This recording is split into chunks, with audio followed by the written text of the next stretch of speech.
Welcome back to Dundermoose.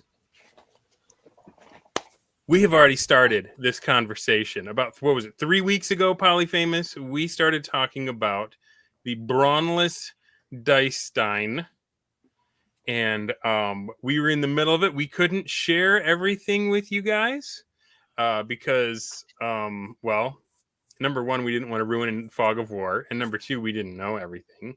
Hopefully, we've got enough people here to put the pieces together. So why don't we go around the screen, introduce yourself in a clockwise fashion, just briefly say what role you were playing in the Braunless Dicestein, and maybe a short story about how you got roped into this crazy adventure that is, I mean, I've played a lot of Braunsteins, and this one's got to be the weirdest and most unusual and most engaging yet. So on my screen, next up we have Folder Bloat. Who did you play and how did you get sucked into this? I played a whole bunch of stupid people as a front for a patron character. In late August, when it was my busy season at work, I agreed to be to move an NPC around the map for Polyfamous's D&D campaign, and I think I specifically said to him, "Don't expect any big brain maneuvers. I promise nothing. I'm just here to be casual about it and move some stuff around," and that was all well and good. I didn't know that there was a Braunstein happening down the road from me until I saw posts about it on Twitter, and I thought, well, that's fun. Oh, that's cute. Oh, that's a big city. And then the next thing I knew, they had gone and made a wizard the king, and I had more flashbacks of because I ran AD&D as a referee for over a year, and I had flashbacks of what happens if a wizard has a big tax base to fund his stupid projects. So I ran down the road and got involved. So I was Arkamani, I was Mehmed for a little bit, the pink turbans, the bath people. And Oliver, who was my poor level 1 henchman. Who did a lot of work. I was trying to set Oliver up, but it did not come to fruition. Welcome. I see in the chat Authoritative News Network, Scotta for Mike, Sar Bombadil, Robert the Heel Stevens, and Raptor says, I was part of this for the final battle, but didn't get a chance to play. Was my first one of these that I joined. Okay, well, you guys will have to tell us how that went. I was not around for the Kriegspiel that developed. So we started with, hey, Bradford, how's it going, man? And Hufos Acres here. We started with a well, it was OSR, right? Or I'm not OSR, OD&D. Is that what you were doing first, Polly? Yep, it was the campaign was supposed to be white box, and I just was missing the vibe of the original Dungeons and Dragons text, so it was really just OD&D. All right, so OD&D, and you pulled in Folder Bloat as a patron, and then he was like, "I got to get in on this Braunstein." Yeah, the pull is irresistible. It's magnetic. You can't say no. And we covered this a little bit in the earlier stream, but just for those that didn't watch it and don't want to sit through it again, how did you set up this Braunstein? What got you into the mindset to do it? And how did you put the pieces together? It's the summer of Stein. We're all trying to get there. We're all trying to get the rub, and it came time to where I needed to prep the city of Emergence so that we could have some information for the players, because they all conglomerated there. And I just really didn't feel like rolling up all of the sub commanders of like a brigand encounter, a lair encounter. And so I just got on the Twitter. I saw my chance to claim my own hashtag. So you had intended for this to just be a supplement to the Living Earth campaign that was already going on. Yep, this was supposed to be, 3 to 4 weeks, quick in and out, Braunstein, get our GP and move on. Right on. All right, so let's keep going around the circle. The next one I have is Mr. Crom himself. You want to tell us a little bit about who your character was and how you got roped into this? Yeah, so Polly and I were in the back channels probably about a year ago talking about Amber Diceless and how it'd be cool to run it Braunstein style. If I remember right, it was before the Battle Braunstein had really taken on a life of its own. So when he launched this, he messaged me and said, "Hey man, you want to get in on this?" And instantly I was hooked. Yeah. No, you didn't have to think about it. You're like, let's go, let's do this. Yeah, I was a little worried about the time commitment, but honestly, running it was really fun. Easy to work around my work schedule and all that stuff. So my character was Amhert Doc Haradel. He was kind of a Southern gentleman doctor. I stole the picture of the doctor from Gone with the Wind. Nice. So, because Polly didn't give us any characters at all, right? No. Like, what did you give us, Polly? Famous. I had 2 pages explaining my sort of scaled down Amber Diceless concept. And I think I said, your characters are roughly level 5 to 7 figure. I think I said level 5 to 7 fighting men, and then half the group ignored that because they wanted to have magical powers. Yeah. And we just moved on. That's right. Okay, we'll get into that stuff though, but I need to introduce the weirdest character that ever showed up. And that's saying something in this scenario that developed. Go ahead, Sir Dude. So I was playing in the Living Earth as a player, and Polly put out the tweet that said, "Look, Marcus Phoenix, he's the top dude." And I was just like, "All right, I'm in." And the Burger King is actually a old character from a Wifrip game I was playing with friends at the time. We memed up the whole, he's just a burger, as in a middle class merchant guy. And I just thought, what? Yeah, I'll reprise the role. I'll bring him back for this. And in the last broadcast, we talked a little bit about how Burger King, the food restaurant chain, had released some games back in the, I want to say early 2000s, maybe. It was around 2006 to 2008. I can't remember exactly, but I played them all on 360. Yeah, Xbox 360. There's like Pocket Bike Racer. There was the Sneak King. Yeah. And there was one other one that probably just wasn't as fun. The Sneak King was by far the weirdest. It was like, think Splinter Cell, but instead of sneaking up and killing people, he like just pops out of nowhere and offers them a sandwich. So like you have to get close enough to, like, you're at a construction site or you're in like a neighborhood, and you just got to get close enough to people to pop up and like present them with a Whopper or something. And a bizarre marketing campaign that really did not do well for Burger King. Like their stock tanked that whole time. They're still here, aren't they? I still feel that weird unease when I look at, even right now, looking at your profile pic. So you were the Burger King, and what the heck was your deal?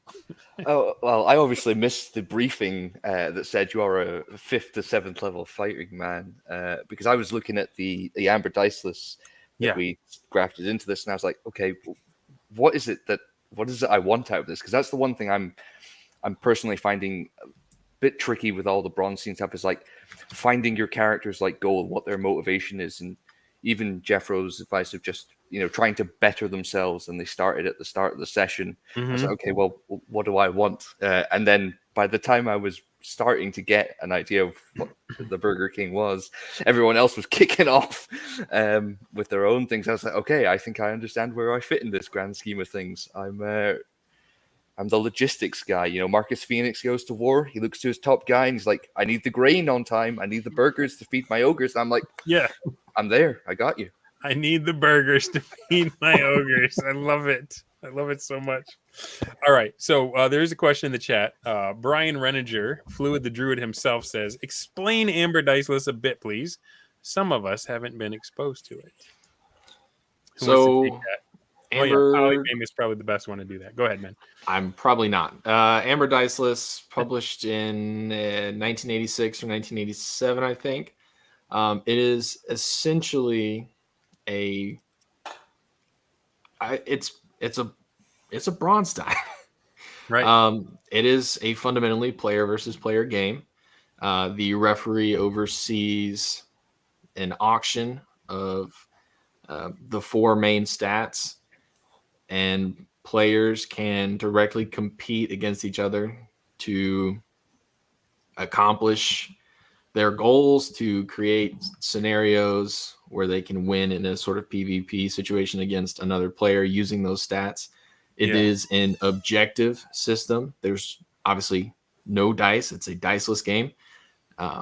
Players know where they are in the pecking order, and they know that they need to create situations for themselves where they can win a contest that favors them and disfavors their opponent. So the four stats are one of them is just how deadly you are in man-to-man combat. Strength, or it's like strength, endurance, warfare, and something magic. Who cares? Strength, endurance. Well, yeah. So like basically you could be good at fighting other people one-on-one. You could be good at leading troops. That was the warfare one. I'm not sure what the endurance one was. It's so there are several mentions in the Amber books of people fighting for days on end. The Amberites are superhuman in their strength and endurance, and so endurance is needed for mental contests, physical contests. It's a sort of backup skill for everything else.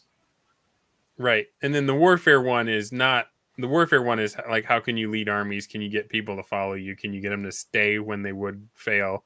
You know, it's kind of like charisma for AD&D. And then psych is mental toughness, I guess. Yeah, it's mental contests, you know, fighting through the trumps. If you haven't read Amber, none of this means anything. But you know, there's tests of will against other players as well. Right. So you took Amber and you kind of massaged it to fit the OD&D setting that you already had going on. And some of us weren't paying close attention. Right. So I have an Appendix N book called The Face in the Frost that I just absolutely love. There's an evil wizard in that one named Melicus. And so that's who I chose. I chose Melicus the wizard. I thought, okay, well, Marcus Phoenix has all these lieutenants. And there's a power vacuum. We're going to be vying for that position. And so I put my money in man-to-man combat and in psych or magic or whatever. Because I figured I'm going to want to partner with someone that's good at warfare, good at endurance or whatever. I'm going to find someone that's good at the things I'm bad at, and I'm going to try and partner with them and be kind of like their Rasputin or like their Merlin or like their, you know, I'm going to be the wise counselor bit. But at the end, if they turn on me, I'm going to have a little bit of muscle to try and do them in. And the way that I understand, I haven't read the whole thing yet, but the way that I understand the mechanic works, you don't roll dice. It's just if I get in a fight with somebody, if my strength is higher than theirs, I just win. Right? If it comes down to magic and my psych isn't more powerful, then my magic beats theirs. And so, like you said, you're trying to set up these places where they have to compete on your terms and lose because you're better at it. But none of us knew what the other person put in the stats. Yep. So Amber Raw is it's called an auction. It's not exactly an auction, but you bid publicly against each other so that everyone knows where everyone is at. Yeah. That is sort of an Amber thing where, you know, these characters are thousands of years old and they know each other very well for the most part. They're almost like a Greek pantheon in that way. Yeah. And we did this blind bidding, both so that there was some more mystery and just for the logistical benefits of not having to try to get everyone together for a certain period of time. But you also offered us a chance to spend, if we wanted to spend money in psych, we could spend 10 of those points to get a magical object, right? An item or artifact. Anybody besides me take you up on that? Yes. Okay. Yes. Did they ever come to much? Not hugely. I made good use of mine. So the other part of the prompt that I gave was I asked everyone to sort of pick a character archetype from Appendix N. And so we got the evil wizard, and we got well, I guess the evil doctor. There's a couple other people who aren't able to join us tonight. And they also represented, there was like the spy master. There was sort of the prince of thieves and Magnum PI. Yeah, well, there was two Magnuses, right? Yes, there were two characters named Magnus. One was sort of a one was Magnum PI. The other, I'm not.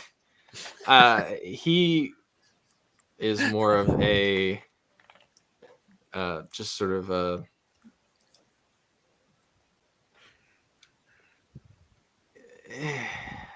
He was a good character. He was a good player, but he wasn't a strongly defined archetype. He was sort of a nobleman and a rake who wasn't into fighting, and a little bit of a wizard. So he just kind of got, it was a jack of all trades, master of none situation. And that's not a knock against him. He did a good job in the game. It's just not like a strong archetype. Didn't set up a good character. Well, I mean, there you go. So you gave us, you said we could have, what do we have? Like 120 points. Yep. And then I think it was just 100, maybe, I don't know. Straight 100 points. I mean, you could do the math and you'd be like, well, if you do 30s for everything, you can be well rounded. But there's somebody's going to be able to beat you at everything, right? And you actually gave us a what was it? It was like a scale of what superhuman looks like. What is a schmuck? What is a weakling? Like just like a range, so we know how many points to put on everything. But you did say if you put money in magic, then you could back it off by 10 for that magic item. And I grabbed a crystal ball that I was going to use for scrying. And so I had magic at 50, and then I pulled it back down to 40. So I had 40 magic, 40 might, and the other two were just weaker. And that orb really helped me out. The problem is, like, I don't know, you guys probably know this. I have like agreed and put my hand up for a ton of these, like a stinking addict. And sometimes it's hard to keep track of all of them. And this was one that it was not front of mind when it started. And as I said before, I looked at my phone one day and saw they were having a parade and marching my effigy down the street, and they had made me king. And I was like, I thought that was the game. I thought we were all trying to become king of Emergence. Also, I wasn't too aware of what Emergence really was in your campaign up to this point. In my mind, we were playing Amber, and Emergence was just Amber. It was the central city, the only thing that mattered. It was the prize. Mm-hmm. And I feel like I kind of used the power of this show to meme that into reality when I had you on it. So I'm sorry to the rest of you guys if that was a unfair power move. Well, there's no reason to be sorry, and there's no reason to be sorry for that. We'll get to that in a few minutes, I'm sure. All right. So here was my strategy from the get-go. Was I was going to sit in my tower and I was going to spy on everybody.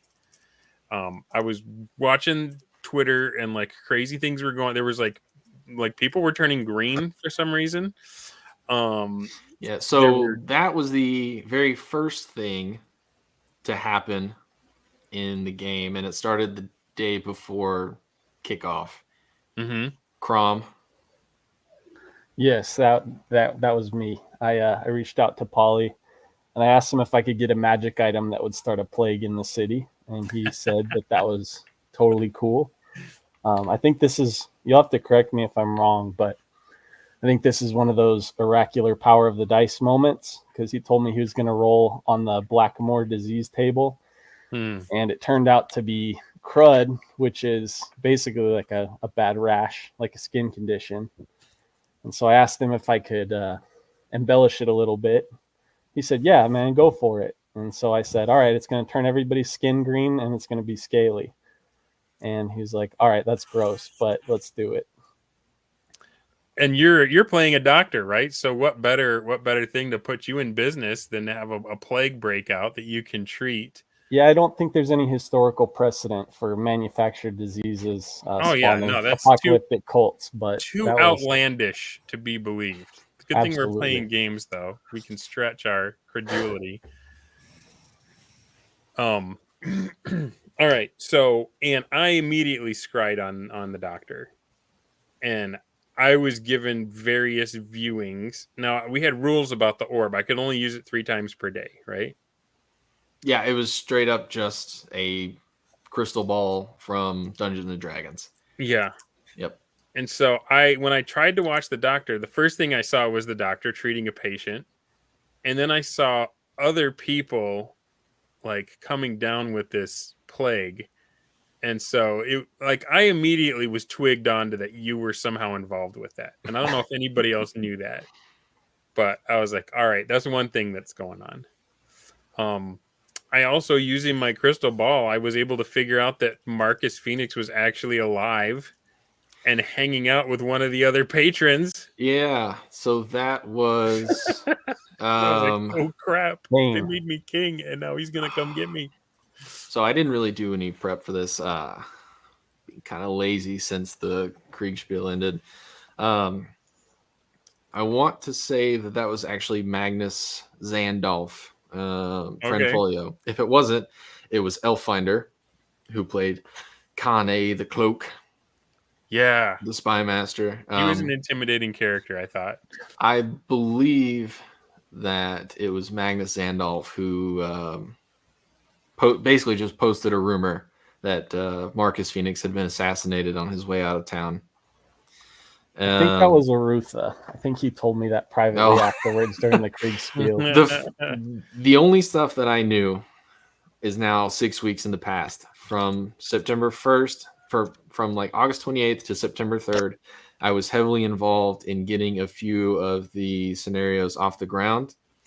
And then for the next 11 days, basically until we did the last Thunder Moose about the Dicestein, I had no idea what was going on. But a rumor was started that Marcus had been killed. One of his ogre bodyguards was set up to go rampaging through the city. And then there was a very intense game of cat and mouse happening between essentially every player who's not on screen right now. So who else was involved with this? So Friendfolio, Magnus Zandolf, Arutha Silverbarb, Hollyfelt, who played Magnus Thompson, and then Kane the Cloak, Elffinder, was the target of multiple attempts to root him out and kill him in the first week. And so in that situation there, I just kept waking up every morning to a set of 2 or 3 messages saying, I'm meeting with these people. Here is my contingency. Here's the setup that I've got to make sure that they can't kill me in broad daylight tonight. All right, I'm sending Hollyfeld the link. So he'll be in here to speak for himself as well. So that was like one of those, I just got a little tantalizing taste of that. And then I never really picked up on what was like, people were asking me all of a sudden, you know, are you sure? Because I didn't know what powers someone had to maybe look like him or whatever, you know. Are you sure that he's alive? Where did you see him? And I was like, it looked like some kind of ruined black castle. And yeah, so my thought, my longer term plan was I need to raise an army and go to that castle and kill both of them, because I'm in charge now, and they're not going to want me to stay in charge, and I need some allies that'll support that. Right?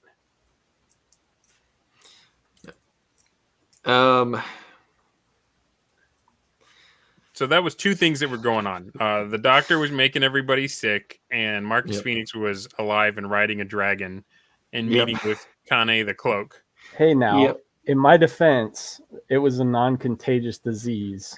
So I had to try and figure out a way to get the fear-mongering started.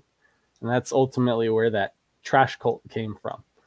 I figured if I memed about, a dark god of trash that wanted everybody to make themselves dirty, I could get the disease to spread naturally on its own, so I didn't have to really do anything. Okay, because we started seeing make the sign of the unclean one, and there was like a Nurgle cult going on. Yep. He was Oscar the Grouch as Nurgle. Yeah, was the intention. So there's the reveal, guys, and he revealed it to me in a very dramatic way. I might have to pull up that whole, because we did this huge role play in Twitter that like somehow didn't happen until Sunday. But before we get to that, Hollyfeld has joined us. Hollyfeld, do you want to real quick tell us how did you get roped into this, and what was your character? Yeah, so I had Magnus PI.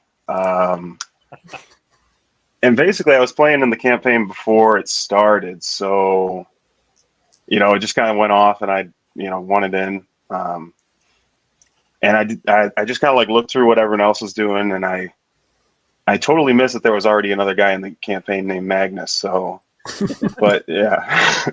Two Magnuses, two wizards. I could never keep the Magni. I could never keep the Magni separate in my head. I was always mixing them up.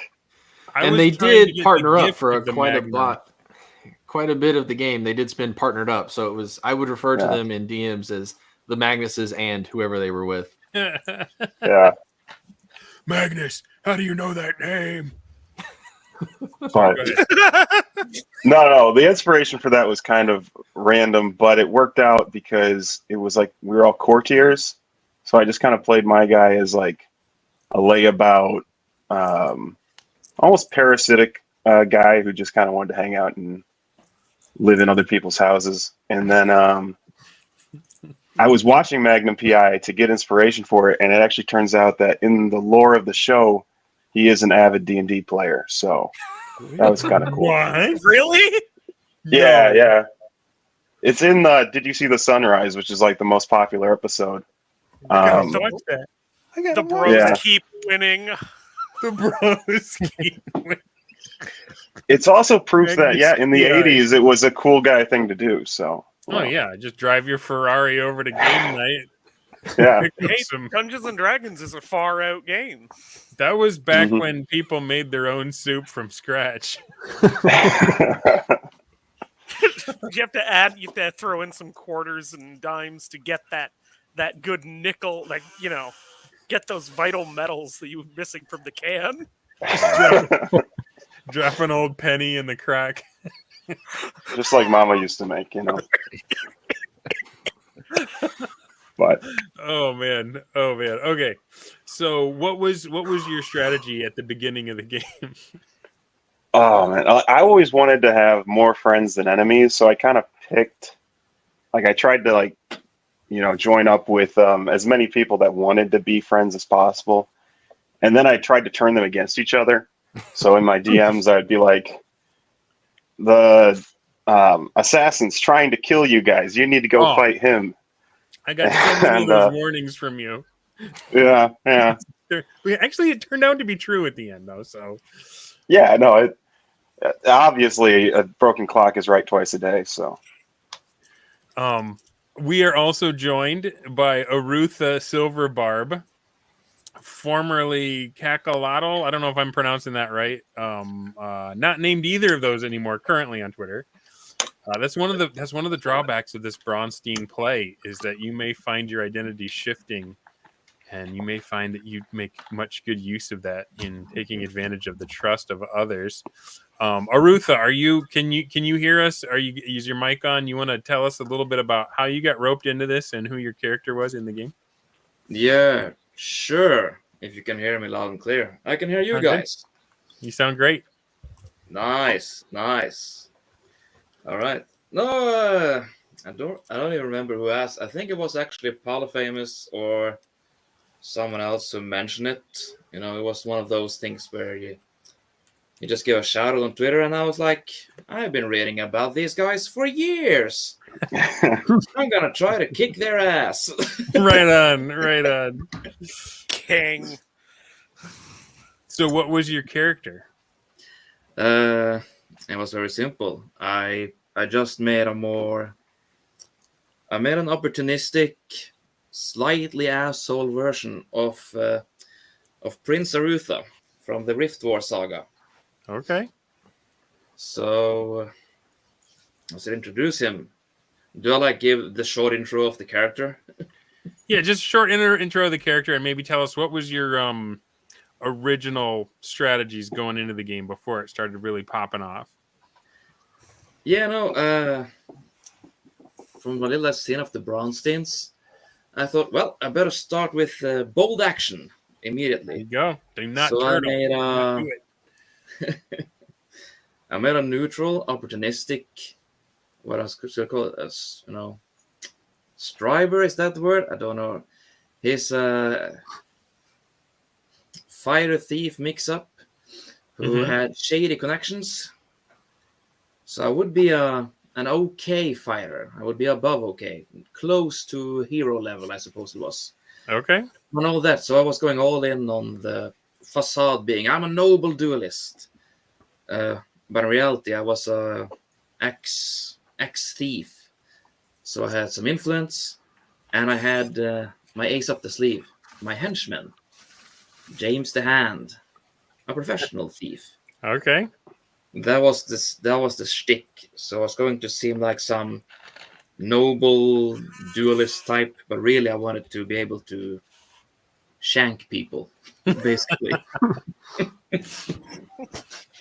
Alrighty.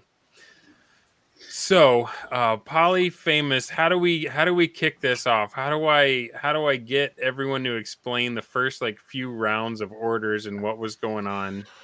Bad news. There were no orders.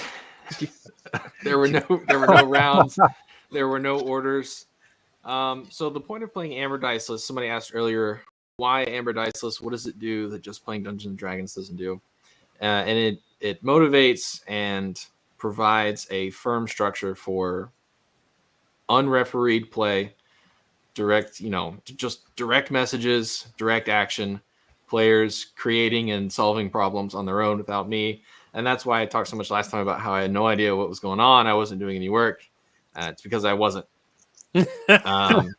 After maybe the third day of the game, I really didn't get that much information. And there were a lot of people converging at the beginning to try to find where they were at in the world. And there were a couple of points in the middle. People were bouncing off of each other. And then we had the great big convergence of Emergence right at the end, where I got brought back into some conversations. And then I hit pause on Friday the 26th or something like that, whatever. Yeah. And I said, I need everything that you guys are doing for the next 48 hours. I'm going to resolve this, and then we'll see what shakes out. I got about halfway through the weekend, and I realized this is the end of the game. This is everything tying itself up right now. Some players have removed themselves from the scene. Some players have set them up for the big fall, and we're just gonna tie it out right now. Yeah, it was. Friday was the 21st. Sunday was the 23rd. Where that conversation that happened between Doc Haradell and Melicus happened, and a lot of other things. So the first week was, figuring out that someone killed Marcus Phoenix, and then solving that mystery, and that was Arutha Silverbarb sending his henchman Jimmy the Hand to plant evidence in Kane the Cloak's office. Other players finding it and rushing in to try to exact their justice on him. A daring secret passage escape featuring pocket sand by Kane the Cloak. Wait, what? I thought that was just an R-Dubs joke today on Twitter. Pocket sand? Very I think it was a cinematic. smoke bomb or something, but it's pocket sand. Cinematic pocket sand. Yeah. Cinematic tactical pocket sand deployment. Diceless has a rule for that, right? Basically, Amber, you need to have I think he might have had it. You're not going to cover anything else specifically in the rules, but Amber really nails the cinematic pocket sand throw. Yeah. So that was sort of the first week. The second week, as far as I know, nothing happened except for the crowning of Melicus, the Wizard King. Do you know what happened there? No, I know as much as you do. Oh, Hollyfeld knows. Hollyfeld is probably you gotta spill it, the man. What the troublemaker. heck? All right. So it wasn't my idea, and I don't remember whose it was. Whose idea was it to crown Melicus? Who All wasn't playing at the time? Who wasn't even paying attention? Right. Like, Dunder's up to his tricks again. I'm like, I wish I could remember, but basically one of the guys hit me in the DMs and he was like, "Hey, Dunder's off busy doing other things with his life. He's really not in the game. So what we're going to do is we're going to crown him because we want him to kind of become the center of attention. And then we can just do whatever we want in the background." The game would just grind to a halt. Let's get the idiot that's not paying attention and make him in charge. No, it was more like we're going to get him killed by putting him on top of the hill. When I heard that, I was like, "You're just putting a big red X on my back." Oh yeah. It was. So basically, we got I think Arutha was involved. I think Doc was involved. And we basically were like, instead of fighting amongst ourselves to do this, we're just going to make this guy king. And then we're just going to either he's going to be a figurehead and a puppet, or we're going to eventually assassinate him later. But that was the whole play. And then in response to that, I made the pink turbans through some back dealings with the dwarves to resist the big uns. He did, but that's a whole other. You are responsible for the pink turbans. No way. He gave me the idea, and then I just Yeah. did it. He's the actual mastermind and the actual What? from a dwarf, It was dwarf scheming all along. From the dwarf perspective, he really did. Who was running the really- dwarves? I was. That was my player character. Okay. Polyfamous, should we talk about the not to be dwarf Stein and the Knight of Cat? Because that sort of sparked a bunch of things. Yeah, that was around Can't believe it. a week after the podcast, so right before the big weekend, maybe somewhere around the 17th-ish of September. I tweeted, "Hey everyone, we're gonna do Dwarfstein tonight," because we had just set up a whole bunch of dwarf characters in the game. It was 9/11. Yeah. Actually, it was 9/11 and they burned down 2 buildings. Oh no. Yeah, the second building has been burned. Oh, he's the dwarf. How could I forget? That was the best night. And every dwarf character died except for Gravedigger, which is how he ended up inheriting Dwarf Town. So I was unaware of any of this. Right. This was Discord campaign play. This was Living Earth stuff. Yep. Yeah. This was pre the revelation. This is not the only cross Braunsteination that will happen over the course of our conversation. Just so you guys are ready. We did multiple rule sets. We did multiple Braunsteins, Braunstein variants, whatever you want to say, to avoid getting whatever heat's coming your way. But So all I'm really aware of is that like they set up this effigy and they put it on the throne. And Right. I'm a wizard tower dude. I'm Saruman with the Palantir, right? Like I'm like crap. And so I got in touch with Polyfamous and I'm like, all right, here's what I'm doing. I was like, I'm still staying in my tower. I'm not moving in. But every so often I gotta sneak over there and cast magic mouth upon the effigy. Because I'm like, you guys set this thing up. I want to draw all attention to that. I don't want someone coming to my house and killing me. I want them to get mad at the statue. And I started getting very arrogant and like boastful and like demanding. And I was like, you know, they set up my effigy in town. They hold a parade for me, but their necks are stiff and their knees won't bend. And so I like said, all right, midnight, I want you guys to come all bow the knee in front of my effigy and offer me a gift. And I'm thinking, this is when I'm going to start getting some extra magic items, right? Like, what kind of gifts do you get a king? One dude showed up. Oh, and by the way, I had spied on the Burger King, and everything that I saw made no sense at all. I was like, the guy's drunk. He's you happened to ask for these scrissions the day after the dude messaged me to let me know that he hosted a feast, and the next day his character would be hungover. Okay. Yeah.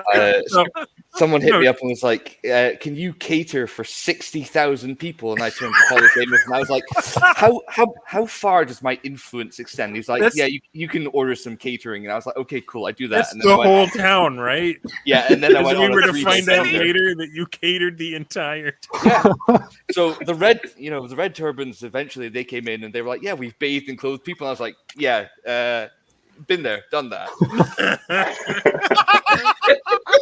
So here's the thing, like, dude, I had no idea you were like coherent or anything. Every time I saw you, you were totally Joe Bidening the whole like.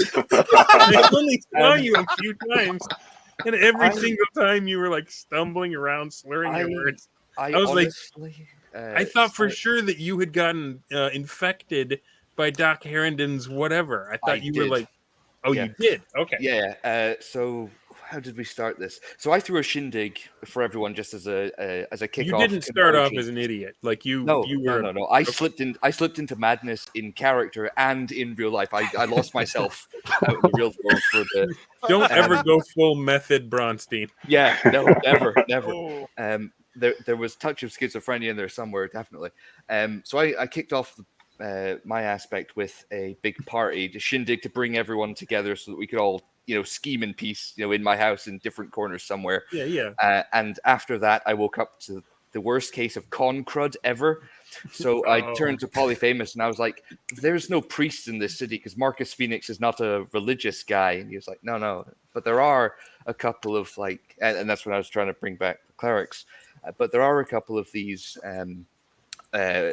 Our Lady of Griffin Watch guys, and I was like, right, bring them here. I must have all their holy water to bathe in. And they were like, yeah, we can do that. And I was like, they said, you get religion reinstated in the city, we'll bring you holy water. I said, you're on.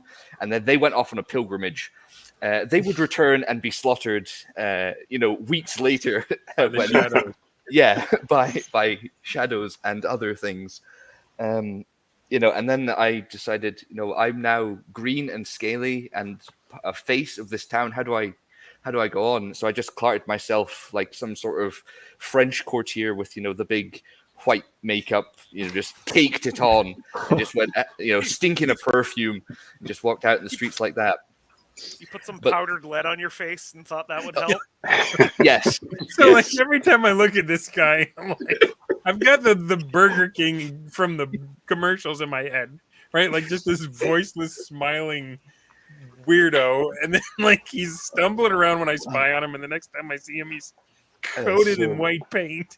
I'm like, this dude is mad. He has lost the plot. So I think it was Magnus Zandolf who came to me with the Dunder plan and said, we're going to put him on the throne. And I agreed to it. And as soon as I hit send in the DMs, my brain went, this is a Dunder plot. He's done this before. He's being treacherous.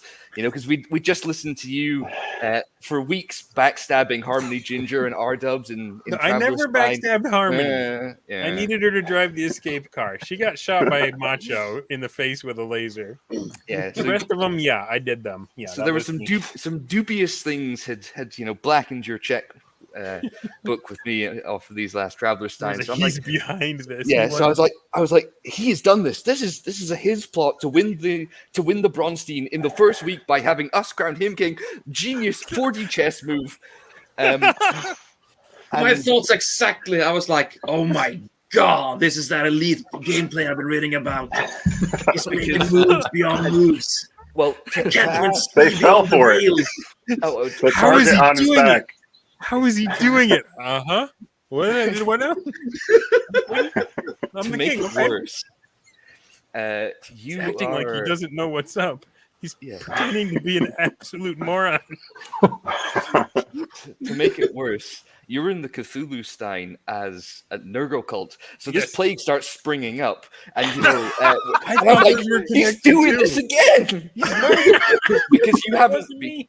Yeah, because until that point, you hadn't posted anything as your wizard character. You were nowhere to be seen in any of the public-facing chats. Anyway, The problem with that was I was so confused because I was like, "Is this like which Braunstein am I in again?" I know Nurgle's in the. Is he in the both of them? It was so confusing. To cut long story short, the reason you saw me Joe Biden in a round was because I was. So about the third week after the cult had taken my site, I reached out to Polyfamous and I was like, You couldn't All right. see. no, they took my eyes. This is what happens when you rub Submergence dirt in your face every night as a ritual to the dark gods. You know, there were. So I had gone influence and warfare. Those were my two big things. And I'd saved up a bunch of points to buy resources that were sort of vaguely defined. So as soon as the magic mouth on the statue started speaking to us, I was like scanning through the books, like there's got to be some protection against magic in here somewhere. And the only thing I could find was a ring of spell turning. I was like, right, I'll get that. And then further down the line, I was like, I have no sight. I need something to help me see because they're going to come at me at this point. So I picked up a ring of clairvoyance and a ring of delusion. So I was in my own world for that last week. I was just like, everything is great. That's why I posted the picture of the Burger King, just like, you know, Emperor has no clothes on, because I was just in my own world at that point. That's why there's that glorious post by Polyfamous about the sun, was I was on this trash mountain praising the morning sun, because that was what I was seeing, this glorious sunrise from the top of this beautiful mountain that I just hiked up. The trash monolith was the best. So I I just want to let my viewers know, if you want to thoroughly confound someone who's chosen a scrying orb as their magical item, all you have to do is go so absolutely nonsensically crazy that every time they look at you, you make no sense. And will there never were figure out your several plans. instances of Canceled my disinformation power out completely. campaigns. So crystal balls are not perfect Yeah. tools of surveillance. They require you to have some idea of the subject. And one player in this room set up a stooge, Yeah. to be the leader of his faction, and was scryed on multiple times. And I got the pleasure of telling people, yes, poor Oliver, the leader of the Pink Turbans, sits in the gutter, his face bloated and eaten by rats. He's dead. He's dead. I thought, My oh God, man. he's dead. This is confirmation. I was scryed on Yes, I was scrying on Good. you. because I did all of this as soon as I thought I'm entering the Stein from outside to try and head off there being a big wizard king in the ongoing D&D thing.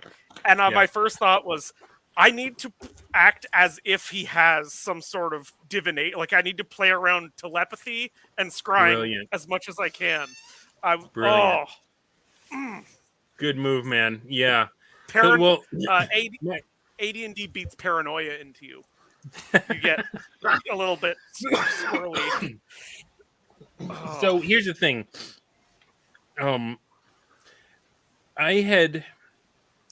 Burger King, why did you come? Why were you the only one to bow the knee to me when my thing got all? I will refer to like 2 minutes ago where I said I maxed out influence and warfare, and the wizard, and we put a effigy of a guy on the thing, and then the thing started speaking, and I went, someone has maxed out magic. I forgot how overpowered this might be. I should probably get in good with this man before he polymorphs me into something or just fireballs me from orbital laser bombardment. So, you're talking about Starstein. So I was profoundly disappointed that I did not know who put me on the throne. I was disappointed that nobody else besides the Burger King would come show me fealty. I was disappointed in his gift. He offered me his life, which I had seen that as the regent of Emergence, I already owned. And so nobody gave me jewels or treasure or magical items. So I said, all right, since you will not come by midnight, you now must come at noon in broad daylight in front of the whole town of Emergence and bow the knee and offer me gifts. And nobody took me up on that either. I did reach out. I think, the dwarves showed up. Yeah. And that was totally Polyfamous didn't even know about this meeting. The dwarves showed up and they said, we want to fund a dwarf police. These scabrous, leprous people are running roughshod over our town. We want to be able to defend our own. And I said, I will fund this for you on one condition. You also need to set up a secret police. And they need to report to me. And he said, yes. And so he's like, are we allowed to just do this? Because I'm like, I'll just leave you a chest full of money at the entrance. And he's like, how much money are you going to leave me? I'm like, well, however much it takes. I have the coffers of Emergence behind me. So we just kind of we memed up an infinite money glitch because it was like, we're just going to tell Polyfamous what happened anyway. The king has enough money to start a police force, I'm guessing. I don't know, maybe. Not the last time I would try to pull that one. What happened with that?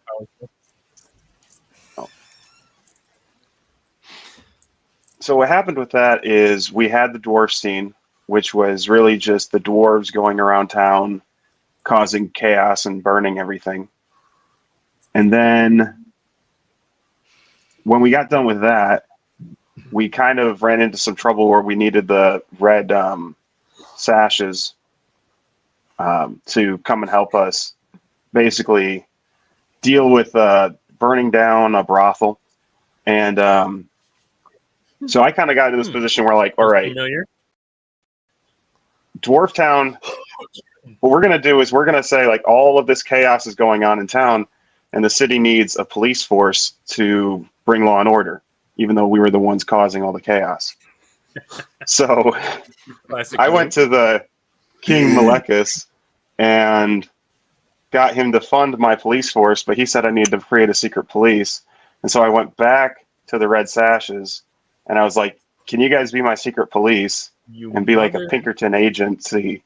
So wait, the Red Sashes are not the same as the pink turbans. So the Red Sashes they are the pink turbans. I funded the pink turbans? They were the secret police. Can I explain? He never reported to me. So you had when one I job got to when I got to town, I showed up with my character, a pet witch, a couple of bodyguards, and a bunch of money and some poison.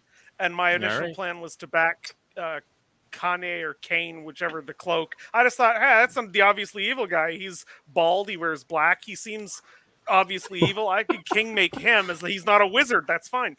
That he left town the day I arrived, so that was not an option. Yeah, where did he go? He just disappeared. I don't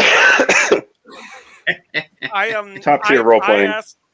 I asked Polyfamous. I did some scouting around the town, and I thought I need to make contact. If I just have to dump a bunch of money into an assassination, I'll try it. But of course, it was original Dungeons and Dragons / White Box. There are no assassins. There are no thieves as class. So I heard there's no organized crime, and thought, So there's an opening.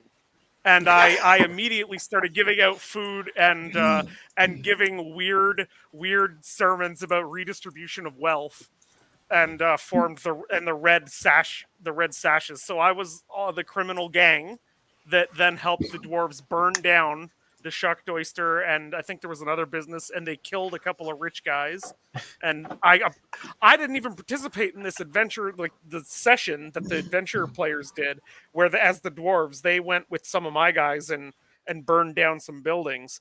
But I got a kickback from that and was handed a bunch of jewelry, which was nice. And so then the dwarves came to my organized criminal group and said, would you like to be the secret police? And as well as the Thieves Guild? So you have used my infinite money glitch against me.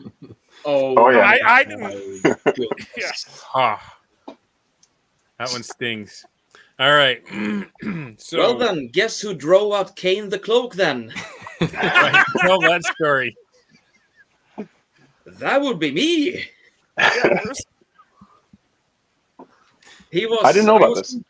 I was basically, you know how the ogres went berserk and smashed House Ambrosidorus in the beginning, based on rumors on Marcus's death.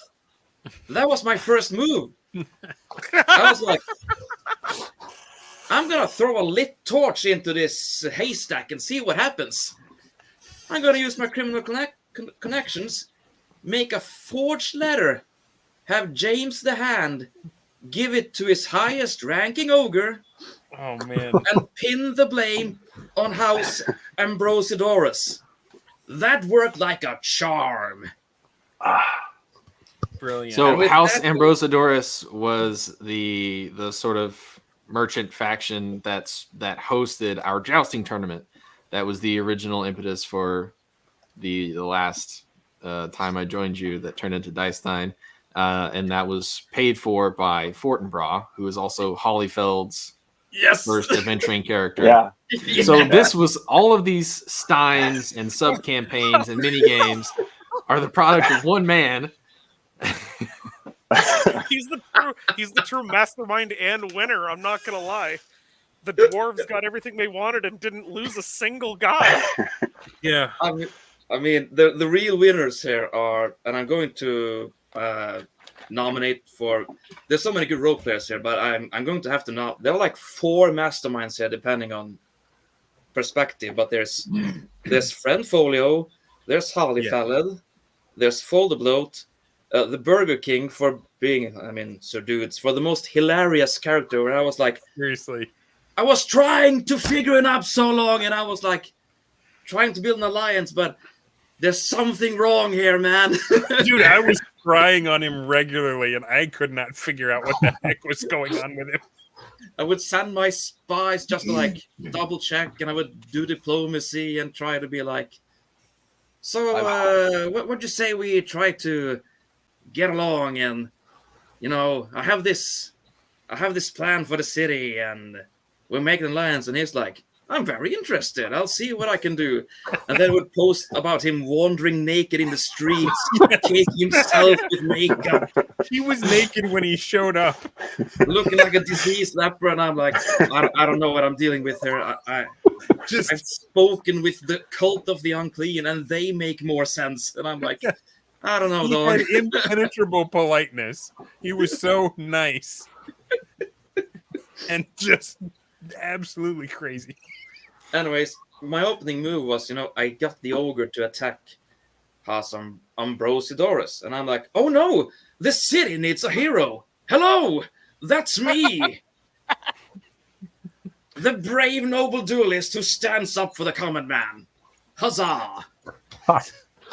And there were multiple people causing problems and then offering solutions. Yes.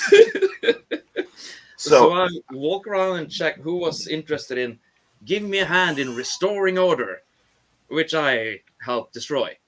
And I got, after a while, I got a sort of a team in the shape of Magnus Zandolf.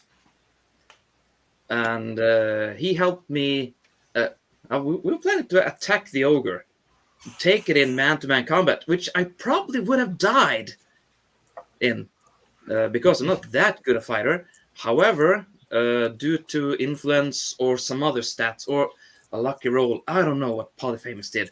He was like, "You remind me of Magnus. We're friends now." And I was like, Did you just do "Yes, the I'm your Homestar friend." Runner voice for Polyfamous? He rode him like a big lovable goofball, and he called him Jethro. So he was Jethro, the chief ogre, and he was like, "They said Magnus was gone, and it's the worst." I told Oh, him, dude, all I hear is Homestar Runner. I'm sorry. So I told him, "Oh, I know what's wrong. There's this terrible man called Kane the Cloak. He doesn't have hair and he hates Marcus." And he's like, "We Lex should Luthor go and offense. fix that." And I'm like, "Let's go, buddy." So we smashed his office. Didn't find him.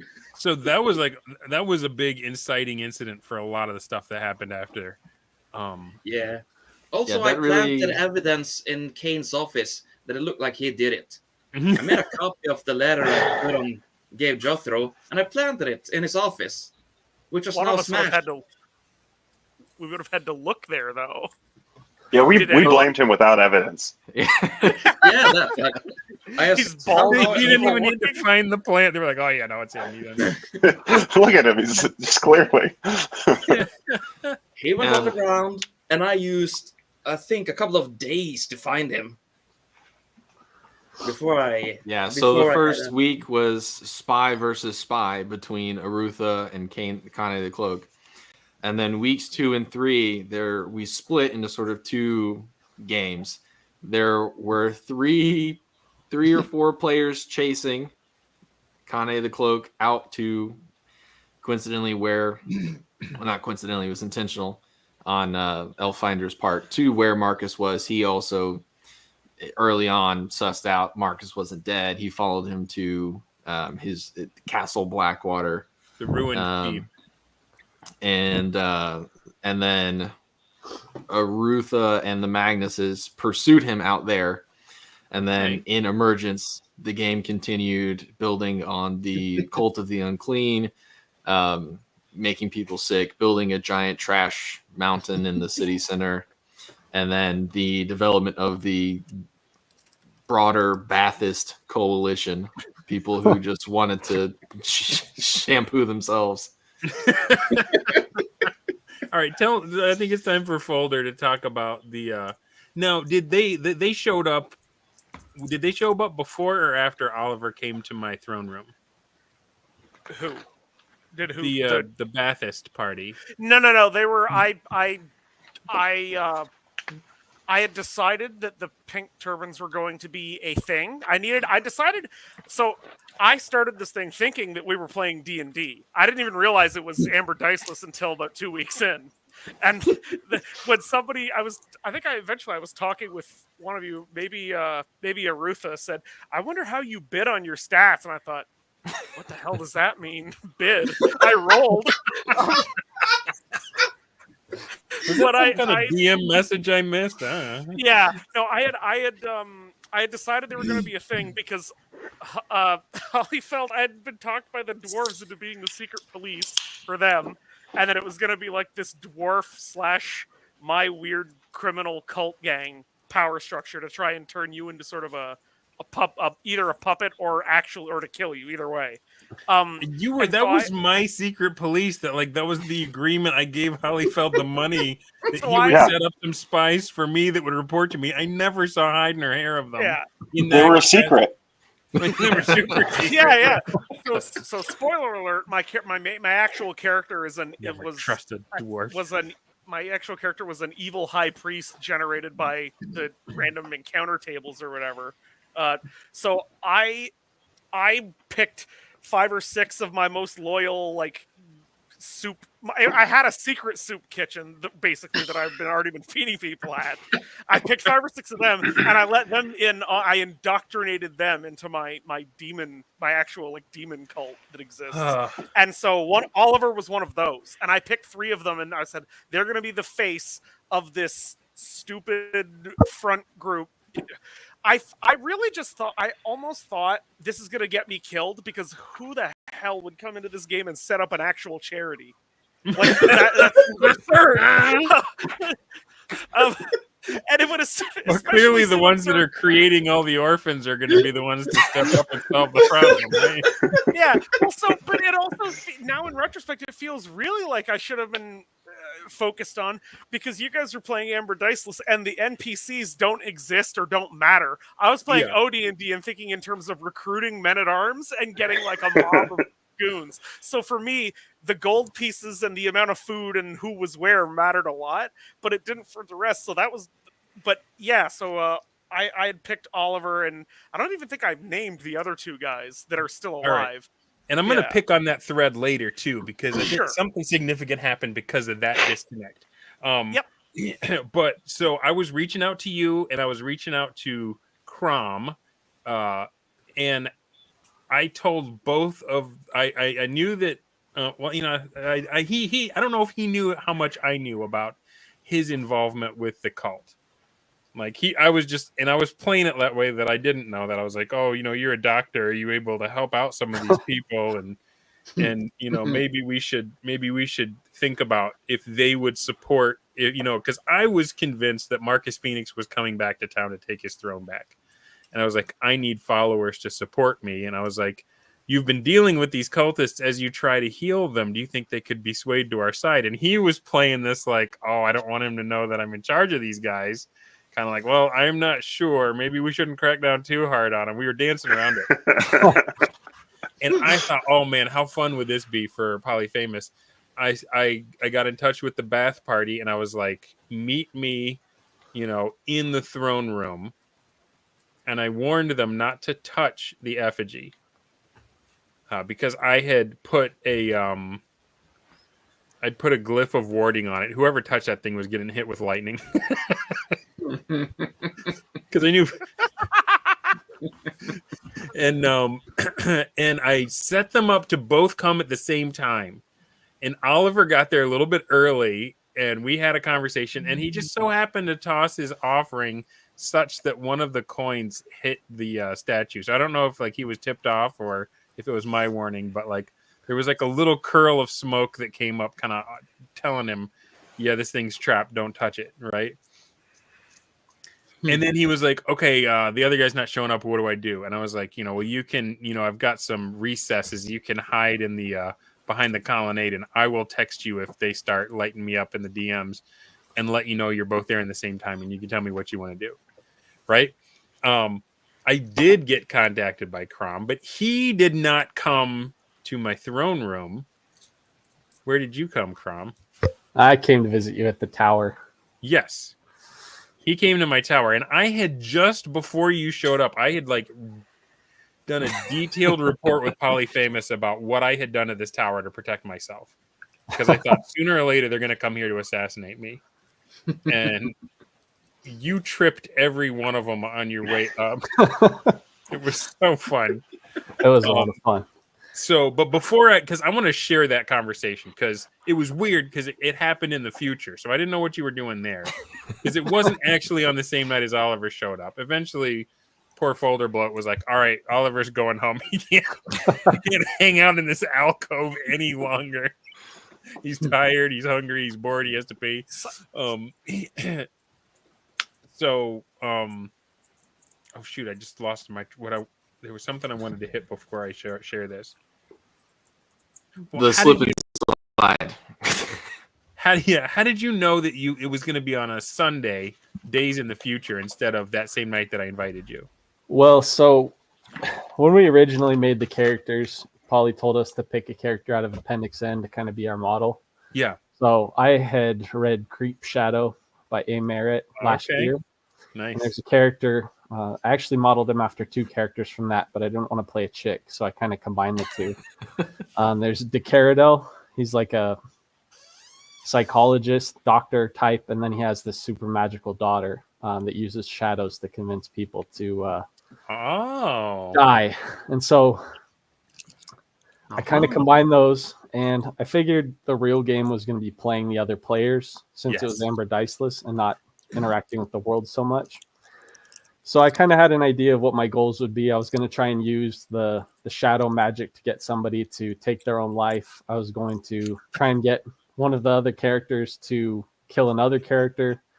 And then I had decided I was going to pick one of you at random to try and put on the throne. So I rolled a d6. There's 7 players. Wasn't going to try and put myself, and it ended up being Dundermoose. So I...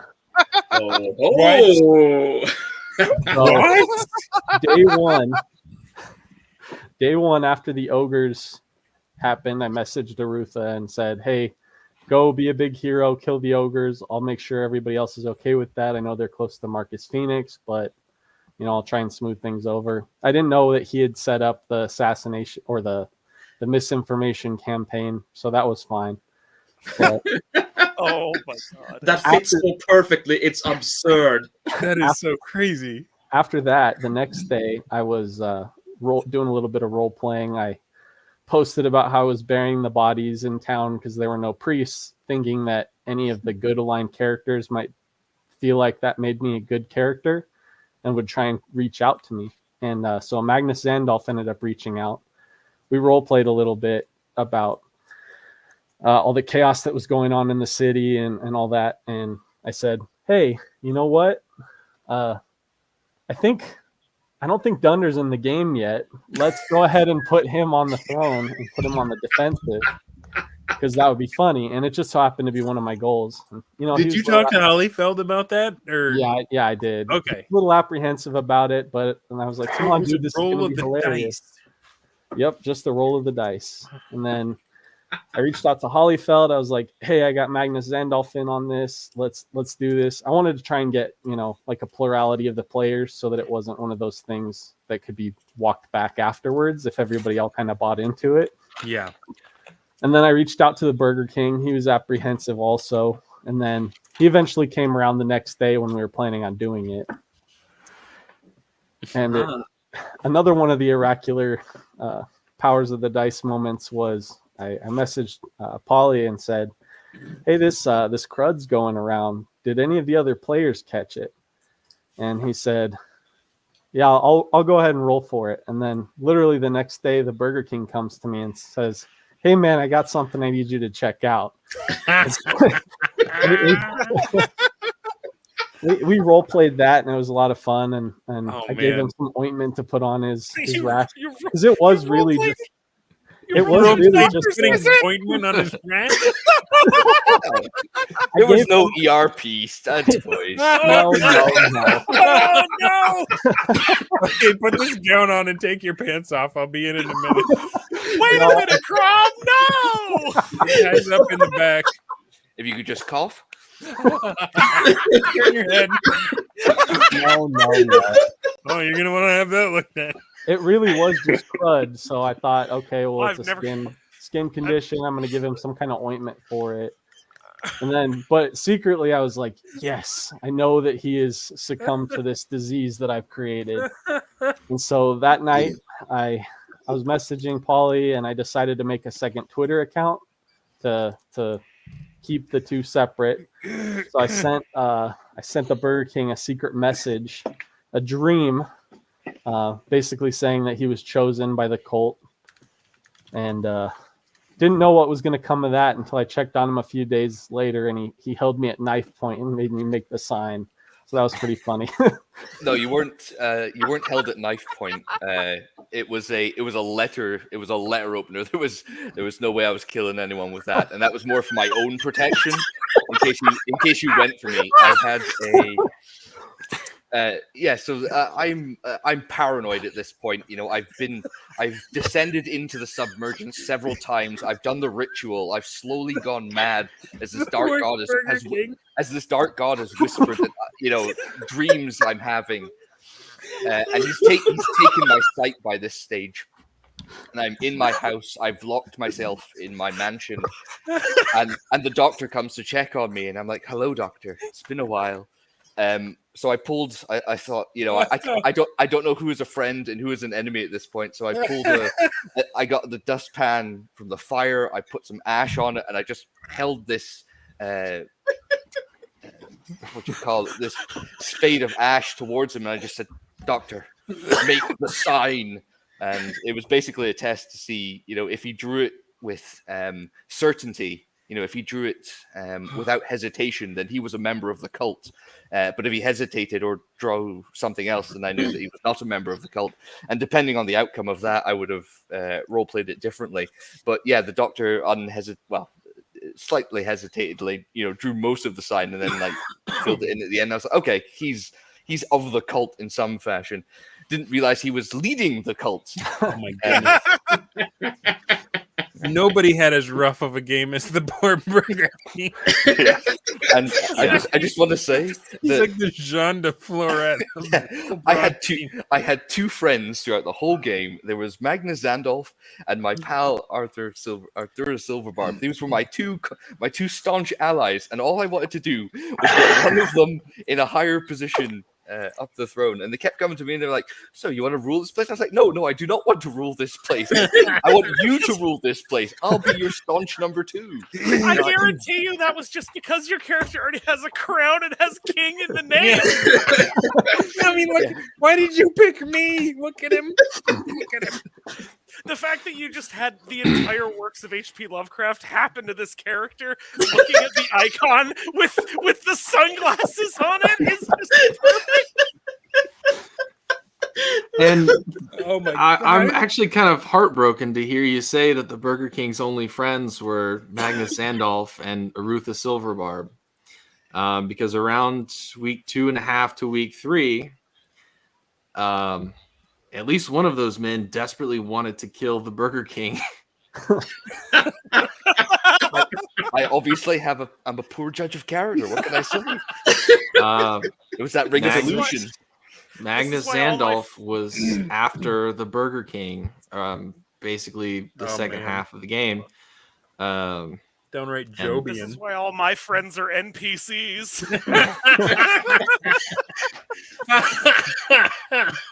I'm going to give some inside info on the discussions regards to the Burger King, because I was like, I think he's a friend. I think we can rely on him, but I really can't tell. He's so strange. He's an enigma. I can't get a read on this guy.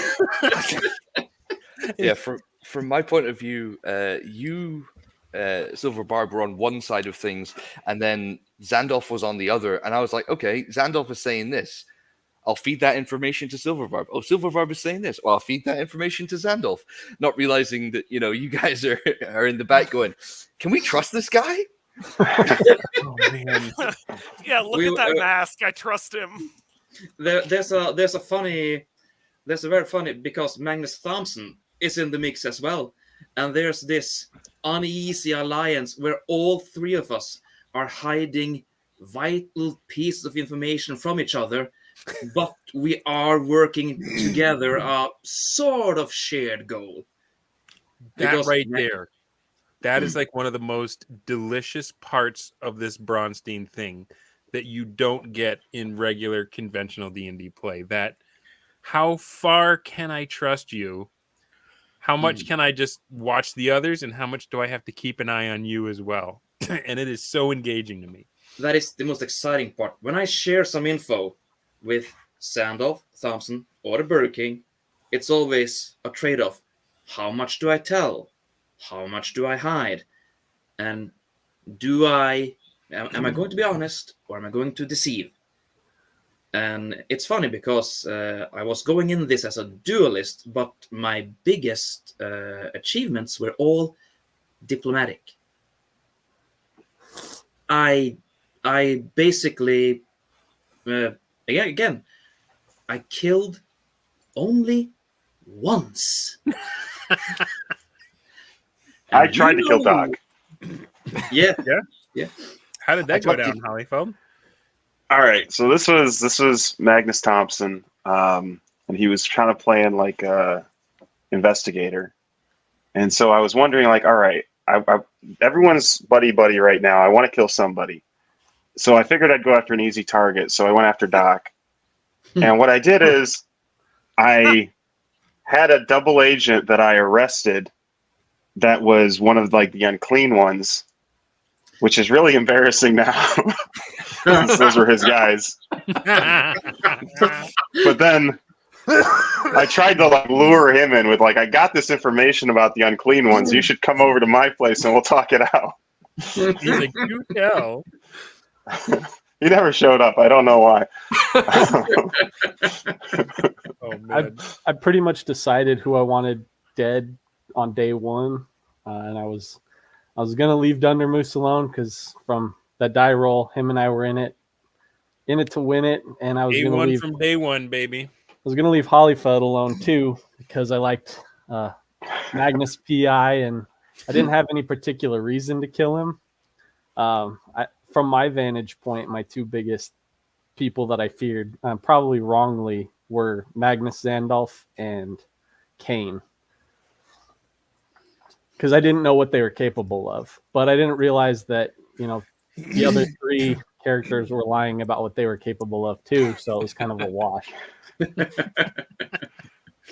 All right. Well, I do want to get to this because this was like, for me, some of the most satisfying role play that I've done.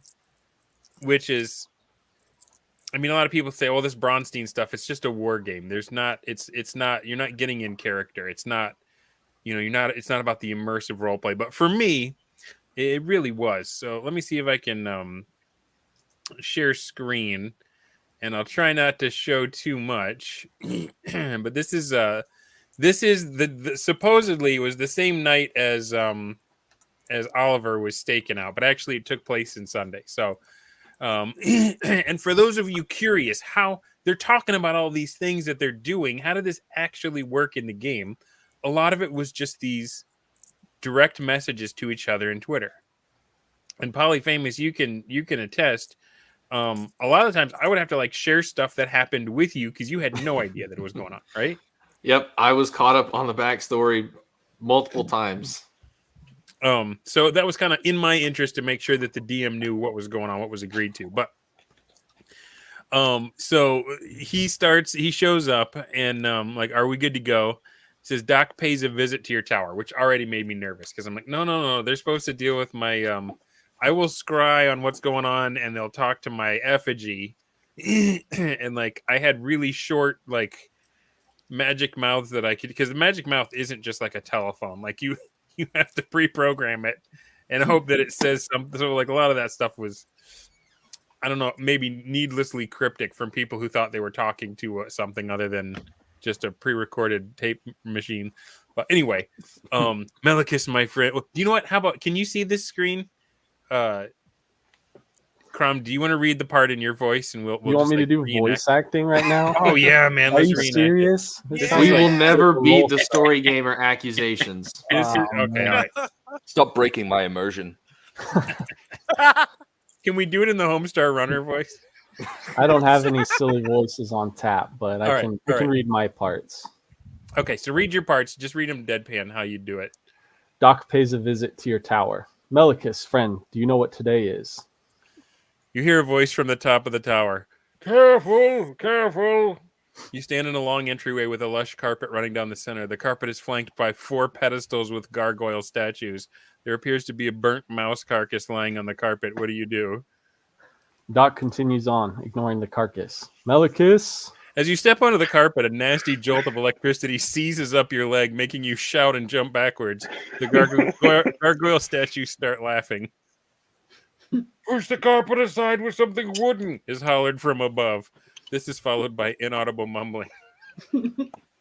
Typical, Doc complains under his breath. Is there anything wooden nearby? There was a handrail outside the door. The spokes looked old and loose. At this point, I just remembered I could make anything up because it was Amber Diceless. Yeah. So I said, how could I forget? Doc remembers he has a short wooden walking cane and uses it to slide the carpet aside. The gargoyles stop laughing. One sounds disappointed. As you safely walk into a round room, you hear another warning from above. Don't resist the furniture. Melicus must to maintain the Holly knows charade. all of this stuff. I did a huge setting all of this stuff up. Oh, it was so frustrating. One quadrant has a button-tufted leather chair next to a fireplace. The next is a tidy kitchen. The third quadrant appears to be a bedroom. The furniture starts to move of its own volition, singing and dancing, but placing itself between you and the stairs that begin the final quadrant. Have a seat, sit a spell and let us eat. The chair hits you in the back of the knees and you collapse into it. A table gallops up to you with tea service and cucumber sandwiches. Doc didn't resist. Talk about the weather, drifts down from above. The teapot tells you that it's simply wonderful to have a guest. Melicus, Doc grumbled. It was a clear night outside. Cool. Mention 3 distinct phenomena. Oh, aye, it was dreary. Bless my kid. On a cold night, the stars twinkle extra brightly. The cup vibrates against your lower lip as you sip. It does, Mama? I was a little fed up at this point.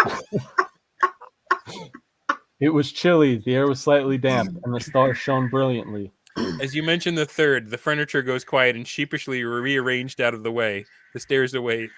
Melicus, I tire of your nonsense. Doc takes the stairs. As you climb, you hear another injunction. Say, Hail Marcus Phoenix on the penultimate step, or it's a slide all the way back down. Now, I have to admit, I didn't remember what penultimate meant in the moment, so I made sure to use the word so that I didn't end up having to roleplay this anymore. Next to the last. I remembered it later. I just didn't remember it in the moment. Doc complains the whole way up as he stands on the penultimate step, grumbles, Hail Marcus Phoenix. You arrive at the top, a disheveled laboratory with a high-backed chair, a table, and an orb to ponder. Welcome, Doc. Sorry for the rigmarole. This is where I have. This is why I have the others deal with that gorgeous effigy they made of me in the throne room. Did you get enough to eat? So, side note, the effigy was also my idea. Just putting that out. Oh man! You deserve this. So this is the moment where like I lose control of this role play scenario, and Crom starts to like meme my future into existence. Oh. Yes, Melicus, all is forgiven. You were saying, what day is today? Yes, you remember what today is. In the orb, you catch a glimpse of a ruddy youth in a pink turban dumping coins out before the effigy. Oh, his mouth drops open and snaps shut a couple times. Then he points a crooked finger. It is your birthday! Doc looks momentarily perplexed and then smiles. Of a sort, my oldest friend, you could say that. You were remembering. He scratches his beard. Is Melicus in the chair? Is there a place for Doc to sit with him? Oh yeah, there's chairs, tables all have beakers and crystals and alembics and whatnot on them, but there are several chairs and stools, and none of them are animated. Doc pulls a stool over near the wizard. Mine and yours, and so much more. To be honest, I may have spent more time than I should have staring into that thing since they went and made me king. The days they blur past, you know. Doc smiles. His presence is warm, but something serious hides behind his eyes. Of course, friend. You fall into this habit every time you're crowned. Tell me, do the words Stein or Moloch mean anything to you yet? At this point, I'm like, what? So, for those listening at home, in the story Creep Shadow, there's this motif of cycles and reincarnation, and the main character is sort of a pattern of his ancestor, and there's this perpetual cycle that happens that culminates in the big battle of the book. So my intention from the beginning was to kind of set this up, knowing that everybody was going to kind of get along. We're going to get a lot of get along gang stuff. I wanted there to be a big climactic battle that happened at some point in the future. So I couldn't build a Stonehenge, which is kind of the set piece of the book. So I thought, okay, I've got this cult of basically homeless people. What can I actually get them to build? And so that's where the impetus behind the trash monolith came from. Garbage spire in my I was fountain. thinking, and that's why I wanted to do this on that Sunday, because it was the equinox. I had said in my head, all right, on the equinox, I'm going to get Dundermoose on my side, or at least reveal to him what was going on. And then from there, let it play out and see what happens. And this, we'll keep going, but like this is one of the things that I think is a secret to really doing well as a player in a Braunstein is if you can offer something to the other player that's really in your interest, but like is just too cool for them to pass up on, right? Like where they're like, no, I got to play along and see how this plays out, right? So Steiner du Malak every time.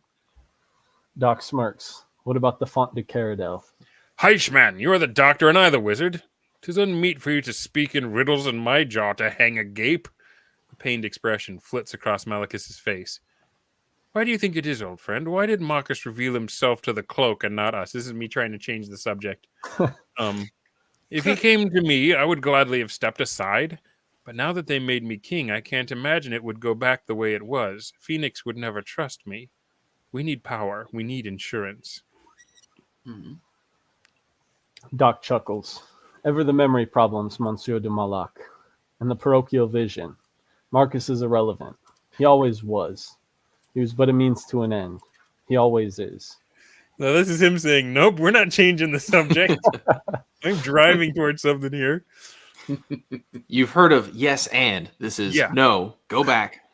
And this is where I start like playing along. Du Malak. Why does that name roll off my tongue so? Where is the Font du Caradel? I haven't read that book, by the way. You need to. Merit is phenomenal. Doc's eyes light up. Several thousand miles away and several thousand years removed, as I'm sure you will remember in time. And what is wrong with the Burger King? Have you examined him? Is he a drunkard? He's the only one to offer tribute. This is so funny in retrospect because of all the stuff that I was doing behind the scenes with the Burger King. You were the exact right person to ask that question. I just didn't know it. It hasn't come up yet, but in our messages between my cult account and the Burger King, I had instructed him that if he followed along, I would give him ultimate power. And so on the second or third night, I told him that if he went to go sleep among the rabble, that a new prophet would reveal themselves to him.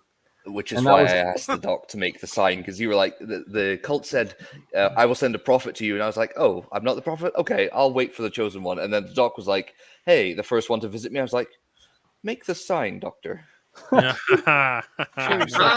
So I intentionally didn't come visit you until after you had come to visit me, because I didn't know that you were the one that... this was after you went to go sleep. Because you were blind when we had our role play and you held me up at the knife point. So I waited until I had the opportunity to blind you in a public place while you were asleep, because I was afraid that you would have some kind of magic item that would negate my magic power. So I kind of tricked you into that. Wow. Oh. I also thought that these were Starstein references. I had not read Creep Shadow at this point. And in Starstein, there was a city called Malak. No. There was Scott Steiner. Oh My God! Far too much blending of and now you see why I was going insane. Yes. Well, so all my Braunsteins. Like comes a point where the Braunstein takes over, and Braunstein reality singularity. This is total nonstop Braunstein. Total nonstop, life intrusive Braunstein. In Creep Shadow, they have their current modern day names, modern for like the early 1920s or something, but the references that they make to pre-modern, pre-medieval Europe are very French sounding. So I just kind of embellished in a pseudo French way, because I don't speak French and I have no intention of doing that. Yeah. It just so happened to be coincidentally like the Starstein. Wow, man. That's crazy. Weird convergence. Okay, we'll keep that in mind too with the Starstein for later. Right? So you were called to do Malak in the first cycle. Malachus's mouth drops open. I must look into this. If what you say is true, how have I forgotten? How have you remembered? It is always this way. You may look, but by now it is too late. The cycle is ending soon. Do you remember the great city? Do you remember Urga? I can show you. I would throw you out for a bamboozler, save that the strange words you use hit with the familiarity of nursery sounds. Show me then. I was a little worried something bad was going to happen right here. Me too. Me too. And this goes back to the prisoner's dilemma that you were talking about. Yeah. Doc stretches out his arms, fingertips spread as though to place them upon your temples. I understand your trepidation. You are always this way. May I? Hesitation flickers on his face, then greed. The age-old lust. I misspelled lust. The age-old lust for knowledge that shackles the steps of every wizard in every age. He knows better, but he must know. His breath hitches in anticipation as he leans forward, placing his head between your hands. Resist me not, Malachus, for that has ended poorly for us both on some occasion. I mean you no harm. I merely wish to show you that you may see. Doc places his fingers upon your temples. Do you resist? And I was waiting to see right here if you were going to try and resist. I didn't want to have to reveal my magical power to you. Yeah. So I figured I got approval from Polly that if they don't resist, I don't have to make it into a contest of abilities. So I was hoping that you wouldn't resist me so I didn't have to force it on you. I cannot explain to you guys. We're just texting back and forth, but like I was so nervous at this moment because it's like exactly right. Like, is he setting me up for a partnership or is he about to take my life? This right? is where he touches your temples and your head explodes, right? Exactly. Or you forget who you are and just pee your pants and like. Or you get told, okay, I've put a charm person spell on you and now you are my slave. Like I didn't know. And it's like, but like we're in character and we're role playing it out and we're doing things that maybe aren't the best strategic move for someone who's trying to win a war game. But the story is so dang interesting and dangerous in this moment. And I got to know what happens next. And I was in it, man. I was in it. So he says, show me. I want to see this. If this changes everything, I want you to know that no matter what I become, the me that I am now is grateful for your friendship. And don't try to leave this tower without saying the disarming words. That was my little hedging my bet. He had already been through all the traps. But I was like, if he is about to kill me, I want him to be like, oh, crap. I can't kill him or something's going to get me if I don't say the right word before I leave. And like I said before, because of the way the dice came up and my commitment to playing the character, and I had already decided that no matter what you did, I wasn't going to kill you at all. So, but I did not know that I was. And that was the key. That's what made it fun. Yeah. Images. So I won't make you read the whole thing. You can kind of sum up what you show. I basically painted a word picture of. I used my words to paint a picture of past cycles and a shadow of emergence that had happened in the past, and at the end of the cycle, an opportunity for us to be united in the service of evil, but it always ending with you betraying me. And like we're about to summon Nurgle himself. Yeah, on this tower of trash, but Nurgle always at the last minute I have cold feet and I assassinate you and push you down the hill and it wrecks it, and Nurgle can't come. That sums it up beautifully. Well, but also a huge wave of fire spreads out and destroys the city. Yes. I'm just trying to keep up with the chat here too. Joro401 is cracking up. It would be terrible if Emergence was consumed with fire. I'm really glad that didn't happen. Well, all right. Before we even started, I asked Polly what he wanted to come out of this, and he basically said, Emergence is boring me to death. I want the city destroyed so I can move on. And so that was my game plan from day one, was to engineer something to destroy the city. Yeah. And that was why I thought it was so funny when you came in, Folder Bloat, to try and overthrow Melicus, was because ultimately what you were doing was saving the city and preventing it from being destroyed, which you didn't know. I was trying to save the campaign from a wizard with money. Evil High Priest shows up. He gives out free food. He gets people clean water and bathing. He saves the city from ensured destruction. Wait, did he just play against alignment? No. No. It's an evil city, all right? You saved an evil city. I thought it was I interesting the way you constructed the story still gave me the chance to knife you. It's almost like you were playing on my like on the fact that we can't trust each other, and it was almost like you were offering me an out in a way that would make it feel like I won. Did you do that on purpose to tempt me? I knew that I couldn't get you to do anything of your own, against your own free will. So I wanted to, my whole point was to set up an interesting scenario for you and see what you did. So I was under the impression that Doc, whether this was true or not, Doc believed it. Okay. And wanted it to come exactly as he had seen it. And so I did give you an out because I wanted to give you the fun choice of deciding whether this guy was crazy or not. Yeah. Yeah. So, and then you see his face is typed.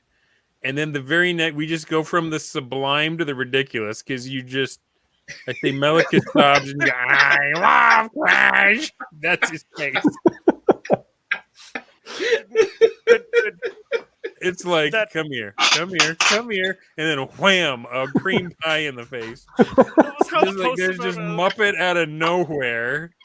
That's how the post about the Cecilvanian manuscript ended as well, right? Describing the metal carapace of this dark god, and it's the word of this dark god. Scram! Oh my gosh. So there was a secret Muppet all along in even this crazy Braunstein. I thought it would be so funny if there was a Lovecraftian type character that was struggling with knowledge of a dark god, but it turned out to be Oscar the Grouch. Oh my God. I was not ready. So, so we make this agreement, and I say, by the way, you can leave unworried. There are no disarming words. I just didn't want you to kill me. Hee hee. And he says, I know, you've tried that one before too. So, and you can see there the last message in this conversation. If you've got me on the show this week, you are sworn to secrecy. That lasted for the duration of the show, and I think 1 minute after we wrapped, I got a message saying, I can't hold on to this anymore. I need someone to know about this. Right on. So here's the weird thing, though. That happened on a Sunday, and I still had to play with all the rest of the guys between then and now. So I'm playing as a guy who has not sold out to this weird, Lovecraftian horror. And I was also still mad that nobody bowed and gave me awesome presents. And so I decided, okay, well, I'm not going to solve your problems. I'm not going to solve the problems of garbage that are piling up in the city. Everyone is complaining to me to solve this. You made me a ruler, but then nobody is loyal except the Burger King. So I decided I'm going to set the Burger King up as the governor of Emergence. And you come to him with your problems, and I pray that you treat him better than you treated me. And maybe he'll help you in my name. Right? So I'm like, I'm going to put the Burger King on the throne, and then we'll see what happens. And, right? So then I started exploring the palace. And Polyfamous is like, well, you find something. We had some back and forth, but basically it's like, you find something interesting in the palace. I found a maze, which if you've read if you've read the Amber Chronicles, you know there's this maze is called the Pattern, and if you walk it, you can gain immense powers in the game. Right? This is after we had our episode, I think. So I had already. So you I had presented acted the like idea. Emergence was Amber, and your eyebrows went up. I went back and watched it. Like I saw that occur to you. Tell me about that decision. Yeah, you hit me with that, and then it might have been the next day or a couple days later when you shared that session with Crom, and between you positing that this is Amber and him presenting the cycles, I couldn't let it go. I chewed on it for a couple of days, and I couldn't think of anything better. There's no better story presented throughout the game than the fact that Emergence is at least a reflection of the true city. Yeah. And so that it just had to be. And so it was. So here we have a cross-mogenation, if you will, where some of us are playing OD&D and some of us are playing Amber. And I had been up to this point, anytime there was a magic mouth, I would just send it to Polyfamous, and he would post it out, and everyone would see what the throne said. And he'd put an awesome, like meme gif of my actual face on this, like with a crown and like my eyes getting all laser red and with the mustache and all that. But he was jammed up.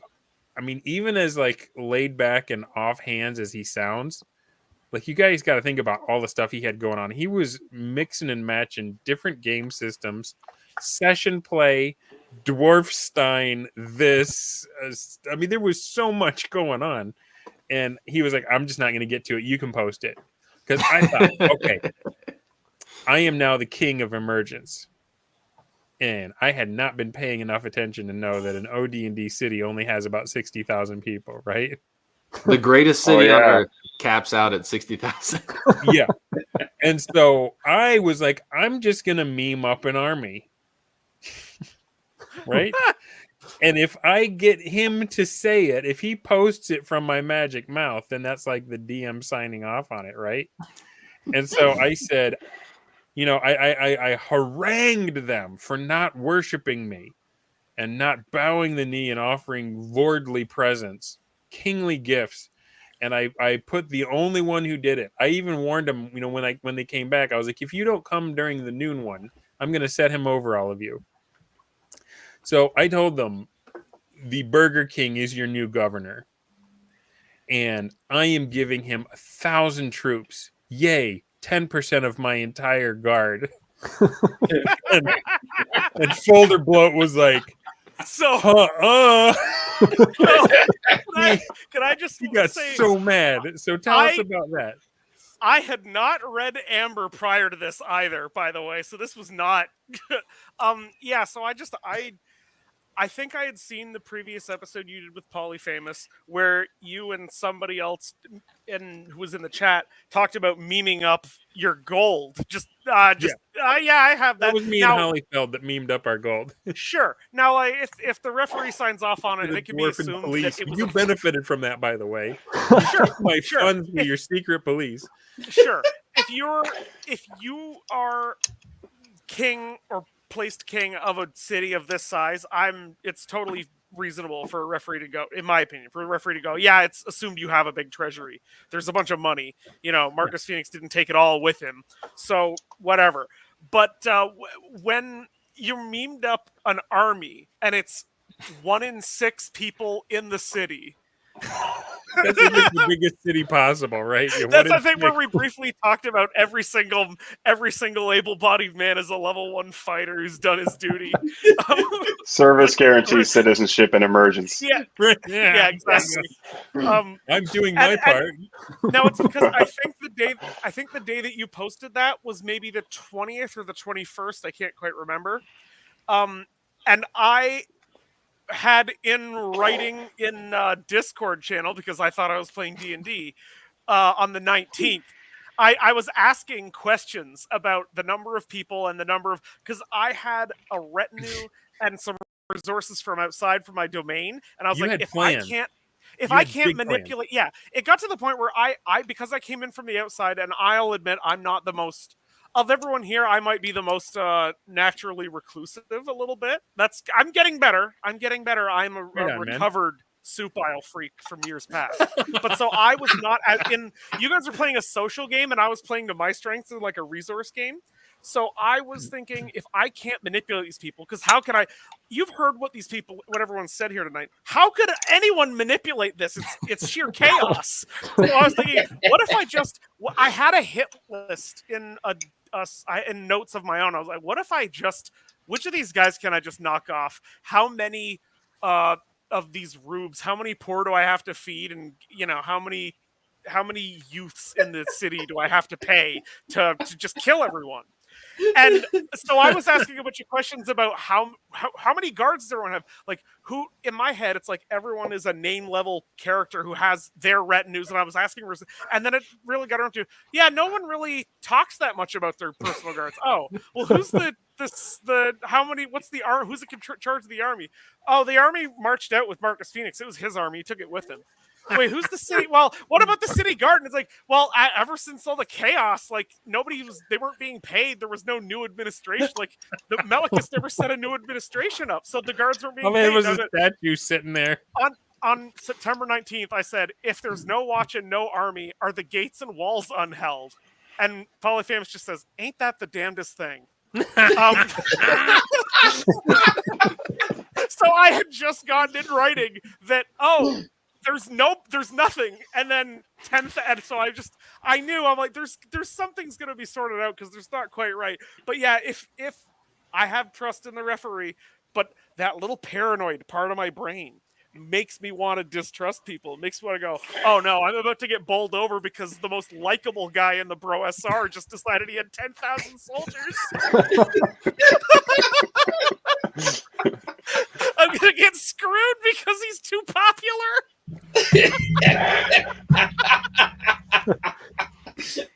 At this point, we had no idea that you were in the game either. No. At this point, there was just some vague. I think this was only a couple days into the Pink Turban account existing. So I think I had said something early in the month where I acknowledged on my main account, on Folder Bloat account, where I had said something that implied I was there. But then this is a whole other issue about what information is not okay to fake. I think I did a boo-boo here. But I started posting some stuff that implied I was doing stuff I was not doing. Where I said something about, you can't imagine trying to sell cabbages in this town. I'm just trying to make money out here, trying to run businesses or whatever. Like, just completely nonsense.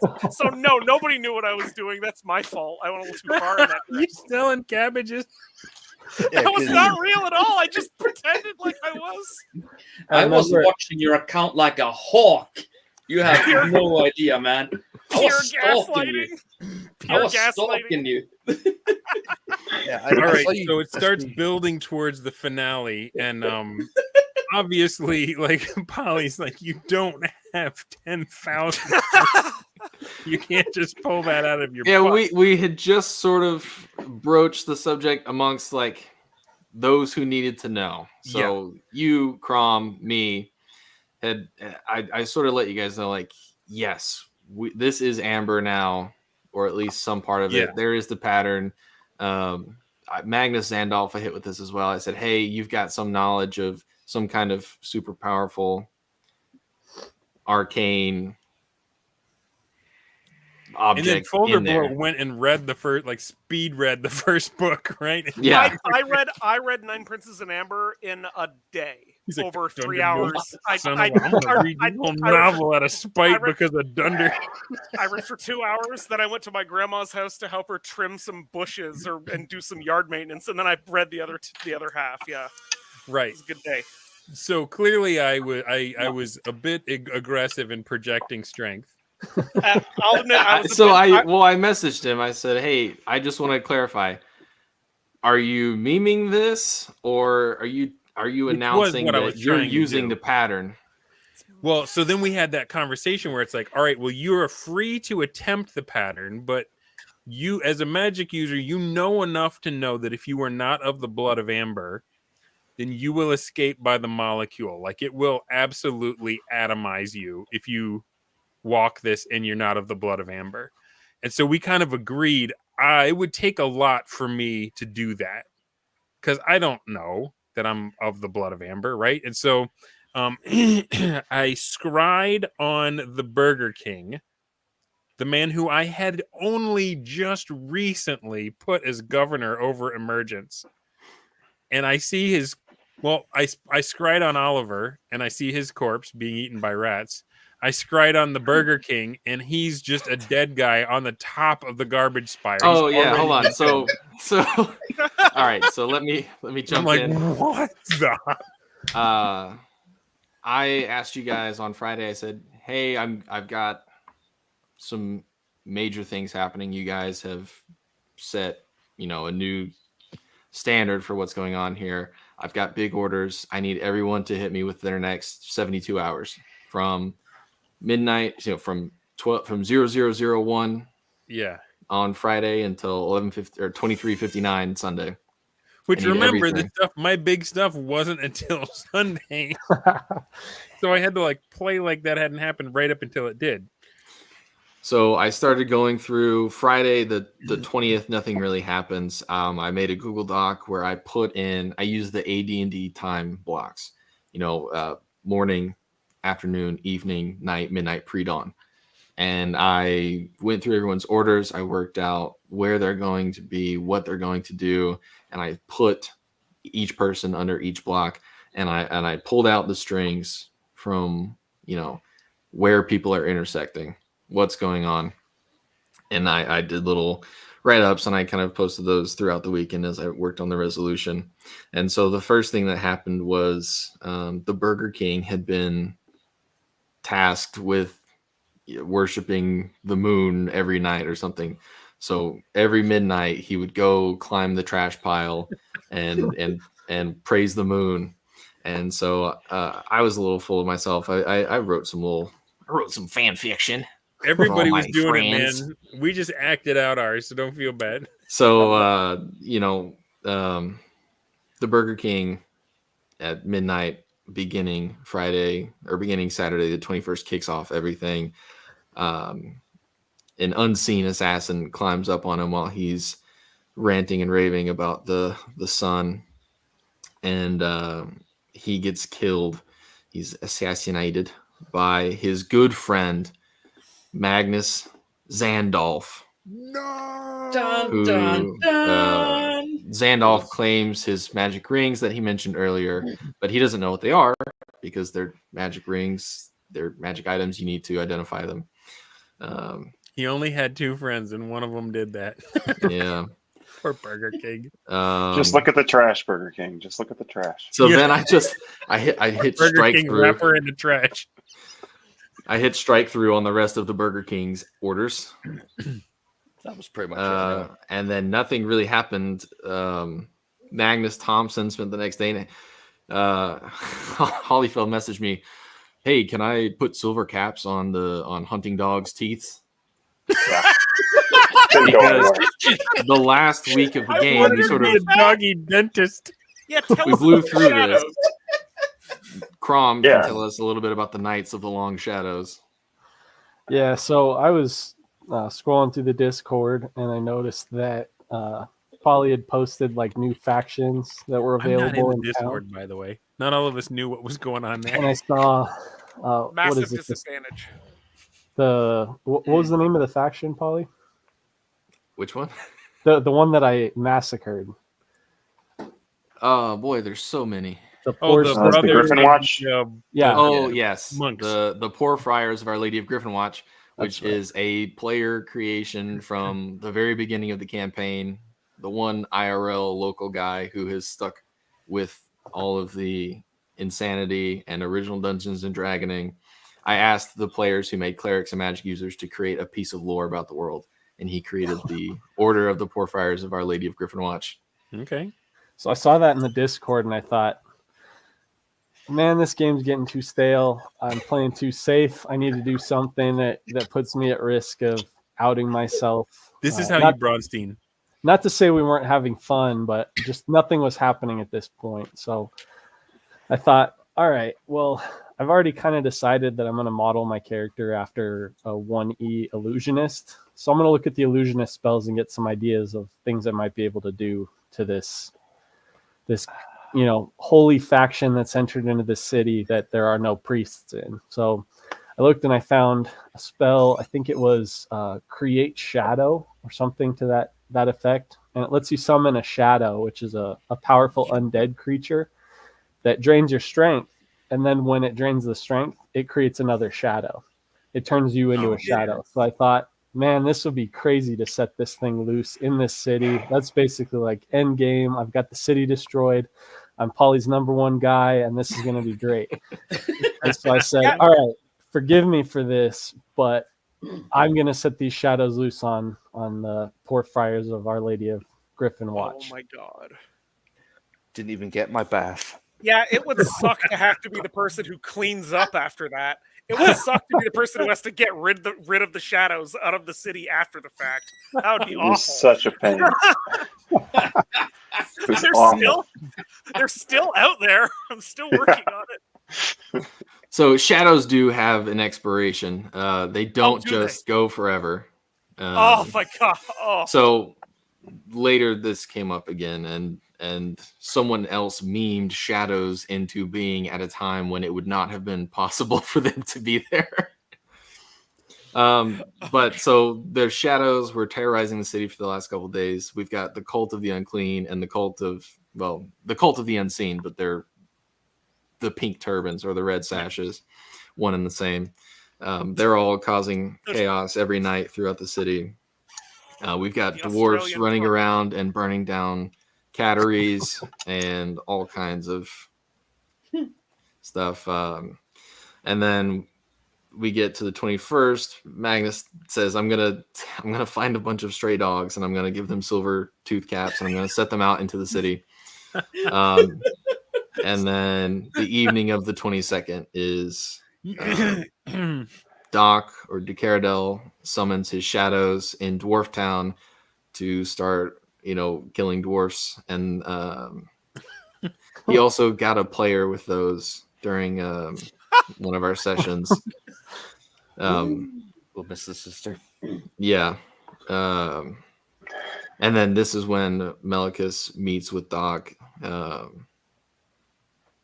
I said I was unleashing the shadows on my way over to meet with Melicus. I was kind of playing a double game here of I'm going to make everybody think Melicus is doing all this stuff that I'm really doing, just so that I can, keep my stuff secret until I have a chance to bring him in on it. Yeah. Yes. Another funny thing was the day before you asked us for orders, I was role playing with Zandolf, and he said something like, I don't think Melicus is good. We're going to have to take him out. Are you in? And I said, give me a few days. I'm going to try and reason with him. Because I knew that on Sunday we had already, role played everything. I was like, just give me a few days. I'm going to try and reason with him. And then if that doesn't work, I'll join you in assassinating him. Okay. I didn't know they were going to move in the meantime, but I thought that was pretty funny. It's brilliant to lock someone in, to tell someone, no, I'm going to come in the future, and then psyop them into locking in a decision that sort of affects their reasoning for the remaining. Like, you kind of locked him in. It's sort of like getting the referee to commit to something about the world on paper. You got a player to commit to a course of action in the future. It's like mind controlling the player. It is. It's very brilliant. Because it was like, and he locked me into a scenario that I thought I would win, because I could decide at the penultimate moment to betray him and stab him, and it would play into his own story, and it would give me permission to win the whole thing. So yeah, it mind controlled me. It's perfect. Yeah, that wasn't the intention. I was working on that Sunday, and so I didn't want to miss out on the opportunity to actually have it happen. So it just so happened to work out that way. It wasn't a 4D chess move, though it ended up being that. It wasn't supposed to be. Where the hell the hairy beast? I will say that your plan to frame the shadows as being someone else's pawn certainly took me in. I fell for that bait because during the session game, I'd lost my dwarf on 9/11. So I was playing. So I was playing I'm so sorry. That's okay. 9/11 when they burned down the shucked oyster. Yeah, I lost was. my dwarf on I was 9/11. I was martyred for that early on. Oh my gosh. So I was back playing the halfling, and we fought the shadows in Dwarf Town, and myself and Holyfeld had to tactically withdraw from there, and we found sanctuary with the red sashes, and something I think Polly said was like. Mehmet said he'd wait for his master or something like that, and I was like, "Holy fuck! These red sash guys have come out of nowhere, and suddenly there's shadow attacks, and now there's a master they're talking about. It's all fucking connected." But I then realized that this was my halfling character from the session games. I wouldn't know anything about this as the Burger King, who is off being insane in the other side of town. So I have the halfling stake out the red sashes. I don't know what the hell happened to him because the bubble of amber, on the I think it was the 23rd, enveloped the city and into time pause mode. Yeah, we went into time jail. Yeah, so I was gonna say, you were inside the city when I locked the gates and declared Thunderdome? Basically, yeah. All right. Well, before we get to there though. Yeah. So my only instructions were seeing the Burger King dead. I would attempt the pattern. And the way that Polyfamous wrote it up was perfect. Like he got all the orders, and like it turned out every last person, aside from Crom, was there to assassinate my butt. Yes, after 2.5 weeks of being constantly demanding to kill you, I threw a bone to the Three Musketeers and let them in. Yep. Thank you. You got it. We were the Three Musketeers at that time. And they almost got me. But instead they saw me walk this maze, and then they see me just disappear in a flash of light. And it was perfect how you described that, because you were left wondering. I spent hours agonizing over this moment. I put together my doc. I saw where all of you guys were going, the end goals, the desire, the bloodlust in the Three Musketeers' eyes, and that's why I was pressing you. I was like, under what conditions would you try the pattern? Yeah, and I was like, if I saw that the guy that I just instated as governor immediately got assassinated, I would know things have taken a turn for the old kingy here, and it's time to split if I can. That would prompt me to try it. And even then, the atomic level. Even then, I almost got assassinated anyway before I could walk the pattern, but not for Crom and his shadows. You provided covering fire for me, right?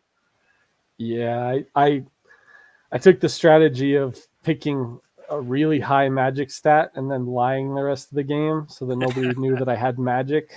I tried to work that to my advantage. I think there were a few other players that did the same thing, but thankfully I was never put in a position to have to reveal that.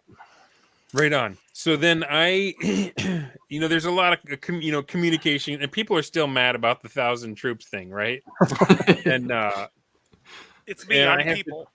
It was Folder, and I have to admit, I'm like, Folder, Melicus isn't exactly. How did I put it?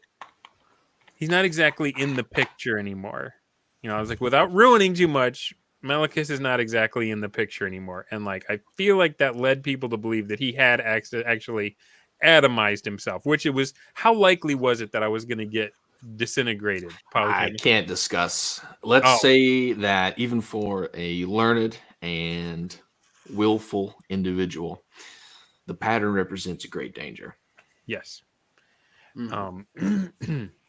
If you want to reveal your character's fate, that's up to you. I will do that. But the mechanics are going to stay The mechanics will stay hidden.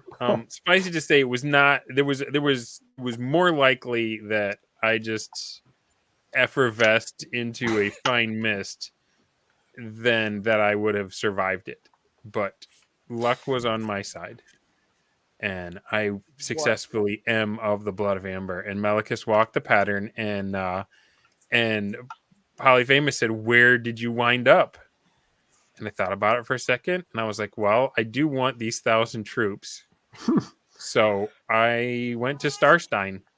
And Malicus is now trying to become Darth Malicus. And I figured that would be more fair than memeing up 1,000 troops. Is if somehow I survive in Starstein, knowing nothing about their technology or whereabouts or anything. Just this evil wizard with a magic crystal ball shows up in the Empire. And if I can somehow, he's Polyfamous is handing me off to Nod, Captain Janeway Nod or whatever, to run in Starstein. And if I don't get myself killed, and if I can find a way to convince the Empire, there's a chance I may be able to come back with the 1,000 stormtroopers that I threatened. As a brief aside, how caught up on Starstein are you? Not. You may want to revisit that Discord over the weekend. Well, I've been trying to reach out to the Emperor, and the Palpatine has not responded at all. So I don't know if you guys killed her or what. No. Okay.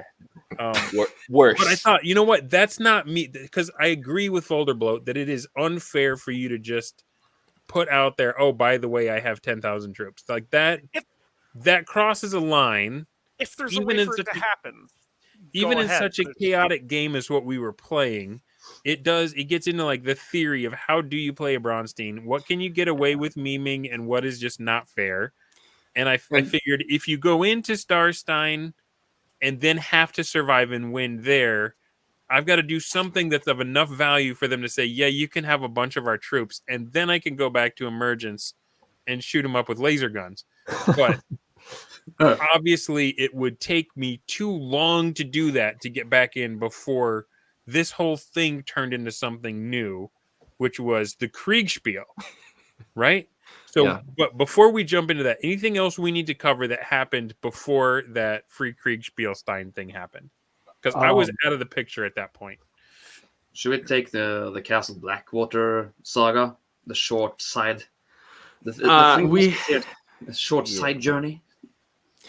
Yeah, I mean, we sort of nothing ever happens outside of Emergence. The Three Musketeers rode out. They chased Conde the Cloak, and then they just sort of came back.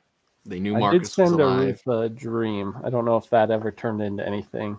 Yeah, that's the reason why we returned and killed Malicus. Oh. Yeah, Malicus told me that Kane was alive, and so I immediately turned around and sent Arutha a dream because I wanted to have him kill Kane. I was planning to kill him. However, like I said, my biggest success in this game, I thought I killed Malicus by chasing him into the pattern. I didn't. I killed no one. My hands are pure and clean. I'm a hero. I've only killed shadows. That's insane. So how did this like some sort of bloodthirsty asshole? The only blood on my hands is of evil demons. How did the other Magnus end up on a trash pile with me then? I did inadvertently become a noble duelist. I was planning to be a conniving asshole, but we came to the And speaking of memeing up troops, I mean. That would be insane. Like what? Like levying a peasant army out of the pure thin air? So they came back. Immediately Magnus was like, okay, I want to resume my hunt to try and assassinate Malicus. I want to be the wizard man. They sent Jimmy the Hand to find the pattern. Magnus and Arutha pursued you guys down to the pattern where Decaradel and Malicus were getting, like, they were sort of prepping for the big Eldritch being summoning ceremony. Malicus leaps into the pattern. Decardel he summons his shadows to defend them, and then he steps into the pattern as well. Both disappear into the blinding light. And then we just sort of wrapped it up there. I rolled some dice. All of the players survived the combat with the shadows, and then go back up. As soon as the weekend ends, we were still actually... we kept it 1-1 through the 22nd. We finished the weekend. And then the 23rd, I was thinking about it. I said, hey, this is kind of the end of the Braunstein. We've hit the terminus. There's not anywhere meaningful to go from here in the next week. And then the next day is the set date for Folder's army to arrive. So he has mercenaries and his regular retinue from his domain that he's rolled up to Emergence, as well as some other NPC faction characters that he's encountered because he's been playing the Adderall Wizard D&D since August.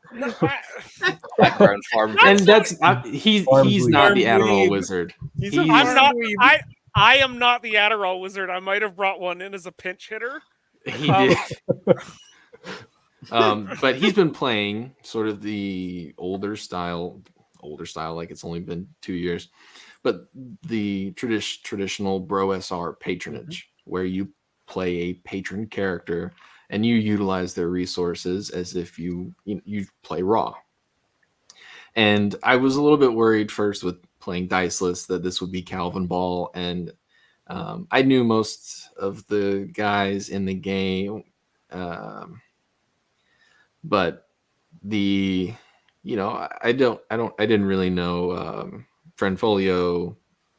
I didn't really know Elffinder, Friendfolio, the artist formerly known as Cackleotl, or you, Dunder. I didn't know you before Dicestein started. So I just had faith that if you guys were repping the set, putting hashtag BroSR in your bios, that you would pass the test, and you did. Everybody, I never heard of any complaints. I never got called in because of any disputes. Everybody's a grown man playing elf game, and we all had a good time. But this was the point where I was like, well, we've still got 4 Dicestein players in the city who some of them have their own factions, and we've got now Folder Bloat showing up with an army to claim the city. What better time than now? Yeah. Stealing memes. And I've been complaining about wanting to play Kriegspiels with the boys, and this was just a good opportunity. So I just DM Fiat. I said, hey, I didn't Fiat anything except for when I did. I said, we're going to play Kriegspiel. We're going to play a fantasy Kriegspiel. This is an opportunity for you to sort of exercise your looser wargaming muscles. This isn't turn-based, formation spinning. We're not moving from hexes to hexes. You're not telling me about your flanking bonuses and stuff. You're going to say, take my men over there, take the hill, attack right there, defend this spot. And I'm going to work it out just like we did for the end of the Dicestein. And I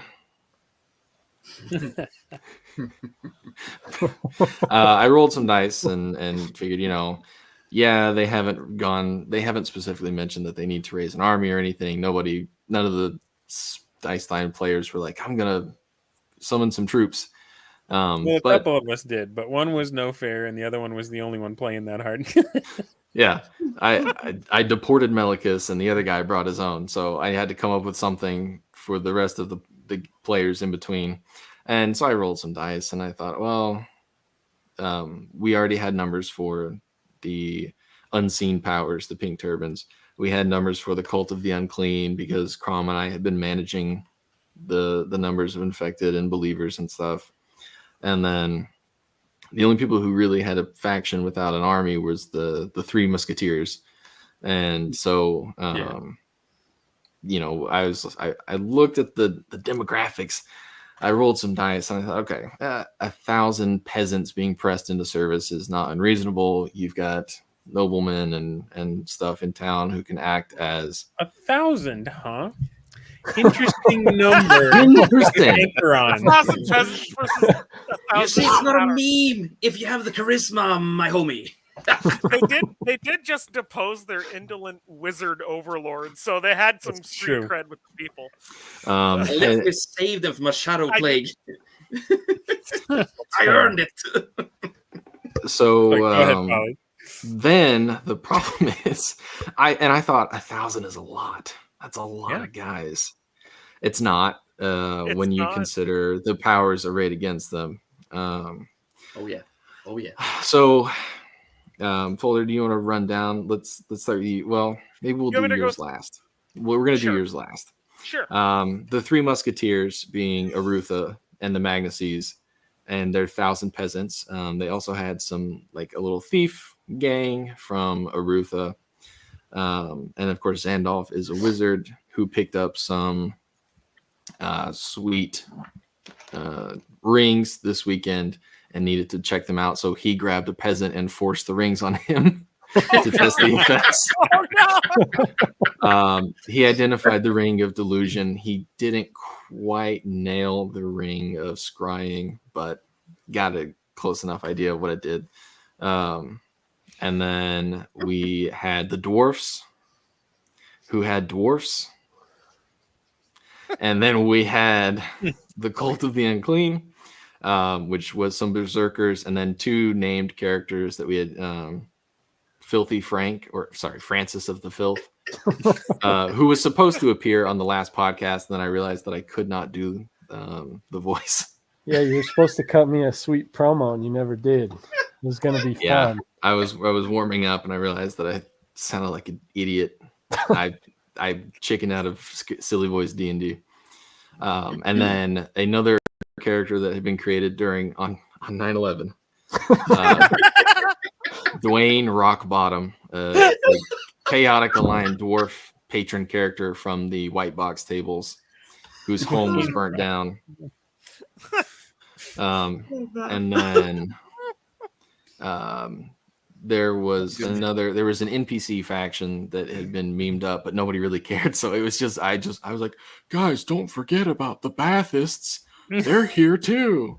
Yeah, Okay, so that was you. George Washington or Yeah, whatever. that was me, George Hussein Washington. A lot of people forget the Hussein, but I think it's important. Oh, that. And then I want Folder God. to run down his roster, his rogue gallery. Okay, so I had. Are we going to talk about the?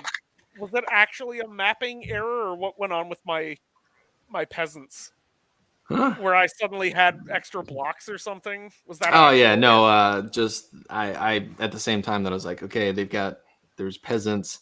I rolled some dice and I was like, okay, well, there, besides the official turbans, there's some other people who would throw in with them for, the sake of getting hot food and warm baths.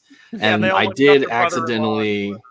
accidentally double the number of the blocks because I was coming up with the Kriegspiel rules, because it was basically a free Kriegspiel. If you don't know, that's a war game where you have blocks of troops and the referee just says, this is the most reasonable outcome for every combat. And I created a framework because it's a fantasy Kriegspiel. There's a whole bunch of different unit types. It's not just, these are my fusiliers and these are my fusiliers. I have dragons and werewolves and knights and peasants and wizards and thieves that I have to account for. But I messed up the math a little bit when I was putting blocks on the map, and it doesn't matter. Everything So turned out I fine. did get a few Admittedly, they didn't do a ton. They did a lot of them did get murked immediately, but I did have some extra. So I had, what it ended up being then 400, something like that. 400. Yeah, and of the most of them died on turn.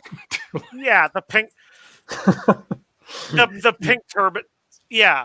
So the I had about 400 of the pink turban, etc. I had Mehmed, who is if you see me post the Bane with the pink turban on, that's him, not my character. That's actually a henchman of my priest. He's another evil aligned priest. I think he was levels. I shouldn't say the level actually. He still exists. And someone, yeah, exactly him. He was there. I had The green guy is so good. that's Filthy Frank. That's Francis. Dunder, are you not familiar with his YouTube channel? This is a guy who used to be big on YouTube that they put in the game. No Yeah. clue. That's Yeah. You gotta see the right No, I just Filthy made him Frank green. was a huge deal. Anyway, that's why it's so like this image predates the Dicestein. With the pea hat on too, though. No, No, I think he that's had the big hat. It's Yeah. a Crom original. That's Bane with the pink turban, the green morph suit guy. But I'm saying, did Yeah. this meme existed with Bane wearing a yes, No. everything No. but the pink hat, I think. Okay. No, The guy was pink originally, and there was no pink hat on there, but it was Yeah. the same meme. Yeah. DM Raptor Jesus in the chat there was a guy that I ended up having pilot Mehmed, and he is my chief propaganda officer. He was so fast. We would make up jokes in our faction chat, and he would have the Photoshop done before we were done laughing at it. Oh my god. He's very good. So there was him. I played my actual character, Arkamani. I can't. Did anybody ever see Arkamani? They saw him when he was killing people. I finger of okay. deathed somebody and then posted a gif of Frieza death beaming them on Twitter. But no, at this moment, he marched in when he was. So while I was for the whole month, Arkamani was outside the city, holed up in a cave somewhere with his personal bodyguards, like Bin Laden, puppeting everything. I recreated the experience of being the guy in the cave orchestrating the chaos. Anyway, he marched in with his army, which was the retinue was, I can't remember what part of the retinue I marched in. Some crossbowmen on foot. I think I had 60 medium or heavy cavalry, which was not great in a city, but I thought I could spare them from my other holdings. I was very paranoid about being ganked at home while I did this. I had we made up a character to somebody to be the leader of the cavalry, just to have so that I could have another player pilot them. In Kriegspiel, you often have your troops, and then you have a block representing your officer. That's your players. That's where you get information from. That's who gets updates, and that's who provides orders to things. So when we jumped from the Dicestein to the Kriegspiel, I begged and pleaded, and we went from 7 Dicestein players to 20 Kriegspiel players. Wow. The Discord went from 15 to 40 people or something like that. Yep. All right, time out for a second. I got the browser here, the Island of War and Winter, and it's got some amazing articles, essays in the front and in the back. The first one by Jeffro Johnson, he mentions 3 different styles of Braunstein, right? One, you can get all of your friends over to your house or on a Discord server. You can then meet with them one at a time to discuss what their character is doing. While you're doing that, all the other players are plotting and scheming and negotiating in the other room or voice channels, right? The second one, alternative to this, is set up very strict turns that may even represent a specific length of game time. Taking a page from On Guard and Gangbusters, players turn in their written orders that detail their intentions for the turn. And then the third one, the final approach, is basically the what the Brosar was doing for the last 2 years, where you just assign powerful NPCs to the patron and do a one-to-one time continuing campaign.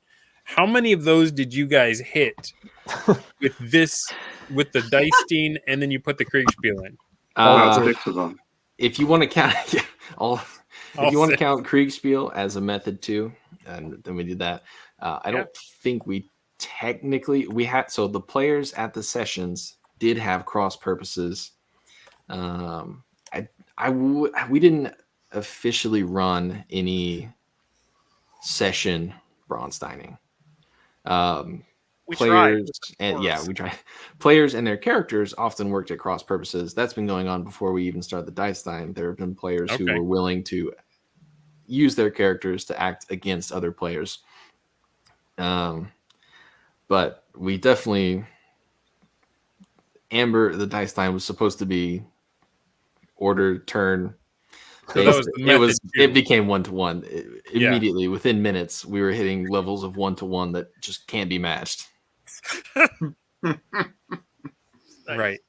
So the problem I think with the third method is that that's the one that famously eats DMs. Yep. So Hero of the Imperium in the chat, K. Calvitus, is perhaps the greatest martyr of this cause. Brovenloft, was a huge blowout and just like crushed him. Like, understandably, you guys had 12 players running old school 1-to-1 raw patronage games with characters who could just summon anything into existence. 20,000 hit dice of zombies, right? Like, my gosh. And so, and then the dead zombies that with the continual light cast on them, like just marched out along the road as lamps. Yeah, and that's why Amber Diceless is. I'm not that guy. I'm not gonna be that guy. Yeah. Folder Bloat is the strong style referee. He ran the raw 1-to-1 game for a year and a half. I'll addend that. We did some other stuff. In truth, it probably lasted, I don't know, 14 months. There was some other stuff that we did do around it. So, but I don't want to. I realize I've been fluffing that number, but yes, we did a lot of stuff. How many guys in the room right now, or how many guys in Braunless Dicestein took part in Brovenloft? Yeah, I know, Holly. Not only did you take part, but like that animation you created was so dope with like the Battle of Cecilvania. Oh yeah, all that stuff. Awesome. I think he's probably the only one. Yeah, this game was my first aside from Polyfamous briefly being involved in our second continent in our AD&D game. This is my first actual contact with the bros in a game. Okay. I had played with entirely outsiders before. I was trying to make converts. Right on. Right on. But yeah, this is a mostly new crowd, but that was why I wanted to play the diceless games, because I'm not willing to do that. Did you find that like freed you up in a way that you could interact with the fun parts of it without being totally burnt out on all the rules? The diceless system allows you to put the onus of resolution on players in a way that isn't lame D&D. Okay, roll your skills. Mm-hmm. It gives them a framework where they can prioritize role playing the situation out and having an objective means to measure the success of the interaction. Yeah. And so that kept me out of driving the game, because even if players are providing the story, the referee has to resolve everything and is lifting the most weight in terms of the boring hard stuff. So I didn't want to do that. So I diceless, put that on them. The Kriegspiel, I set it up in a way that they get 36 hours or 48 hours or whatever to go through the loop, observe, orient, decide, act, and then I get 24 to 36 hours to resolve it. And everything went fine. I was a little bit tired of the Kriegspiel after a week. Because the Kriegspiel was a little more intensive than the Diceless had been. It's more like, well, and you had 20 people playing it. 20. No, that's not the problem at all. It's more that that's the Kriegspiel. I'm taking back more of the game. You are the resolution mechanic. Yeah, I'm there's more resolution because I want to be fair to everyone. I'm still jerking their chain. Huevos of Acra. Just learned that is how that's pronounced this week. Huevos. I'm jerking people's chain, but I'm playing the game. But I'm saying I'm doing this period of time. It's like a 4-hour block of urban combat. So then I was doing interrupts and I was breaking it down so that I could feel that I gave them a fair shake.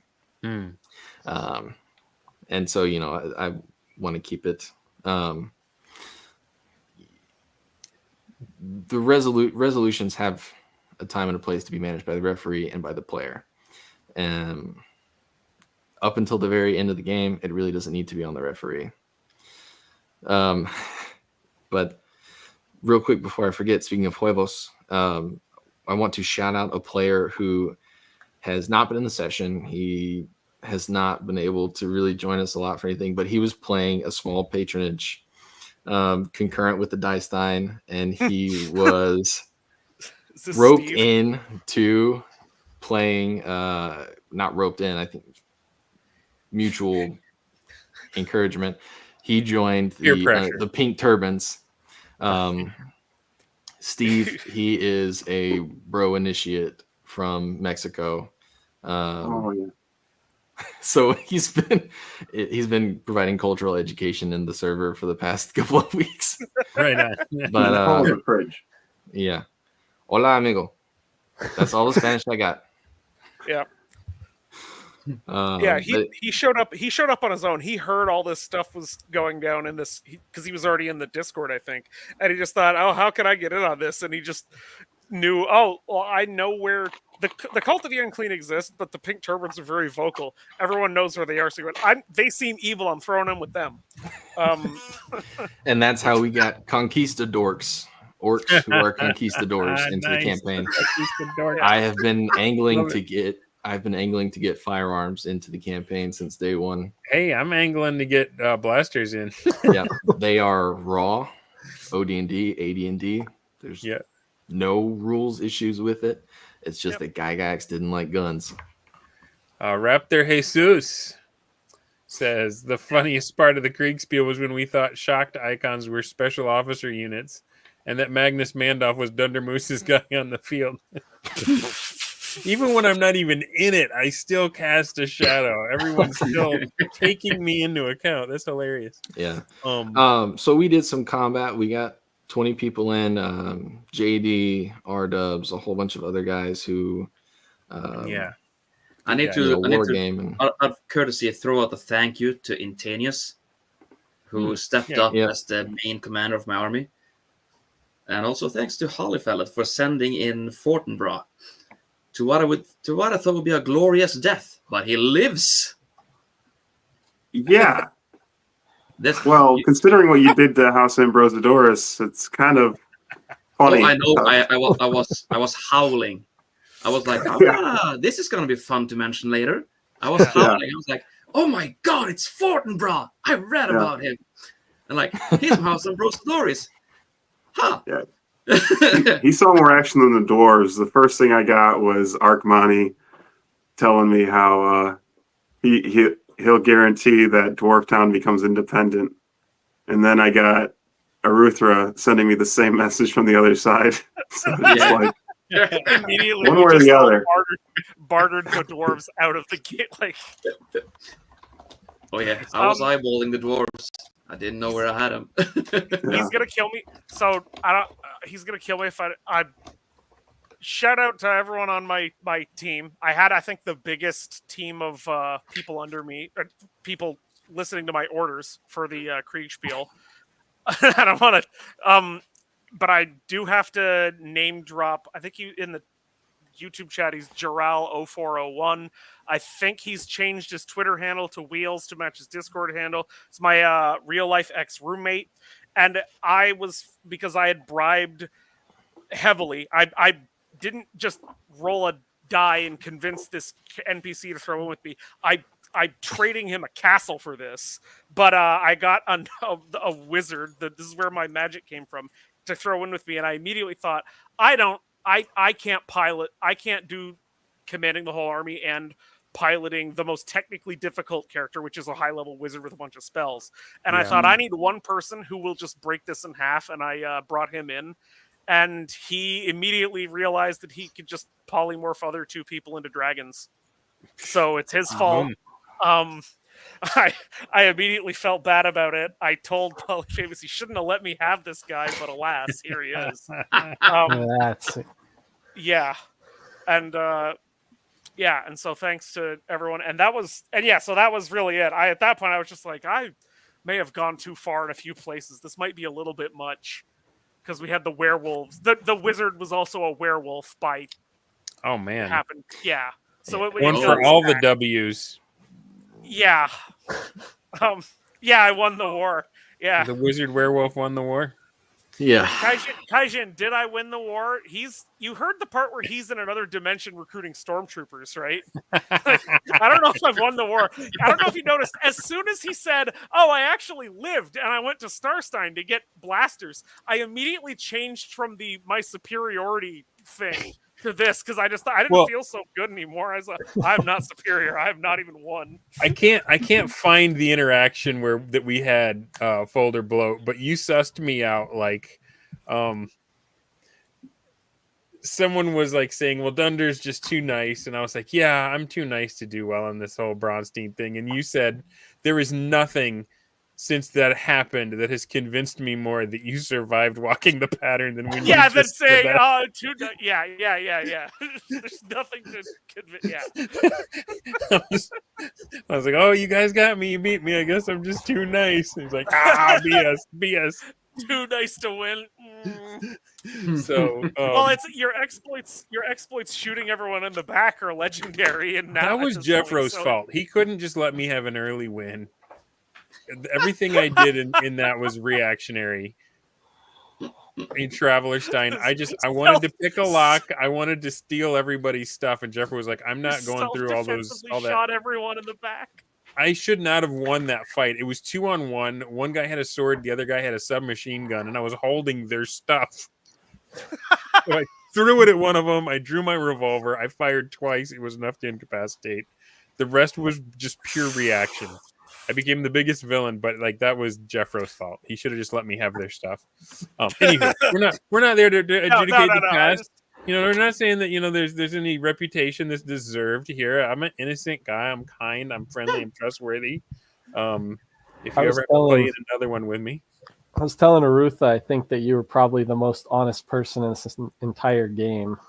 I tried to orchestrate an alliance behind the scenes during the Kriegspiel with Arutha, honestly, as Francis of the Filth, and that ended up biting me in the backside real bad. Yeah, my bad. I was, like I said, my diplomacy had been my biggest strength at that point, and I was pretty certain that Turbans had some ace up their sleeves. I underestimated how many. Boy! I really, really scraped every resource I could get, believe me. And I had some great people pitch into the team. Yeah, we had a couple of session PCs come off the bench with their men-at-arms that they've recruited during, regular gameplay and downtime. We used our whole roster of existing NPCs and then generated a couple of extra ones. Most of them did die. They are dead.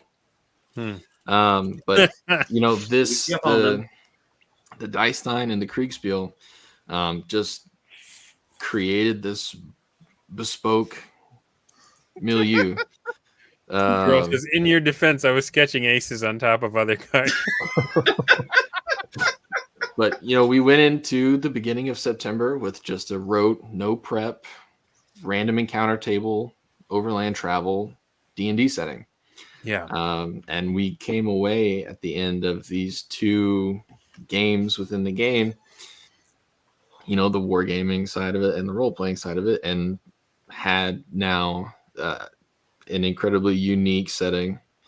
Are you still bored with Emergence, or has it taken on a new meaning? Since the last the Kriegspiel overlapped with 2 session days, so we did play Gamma World, and then we talked about it, and I really wanted to capitalize on this huge server count because we got up to 40 players. Yeah. Not all of them are regulars. Not all of them are, very active, but we were averaging, 4 to 5 players for every session of OD&D. And then we had the dice thing going on.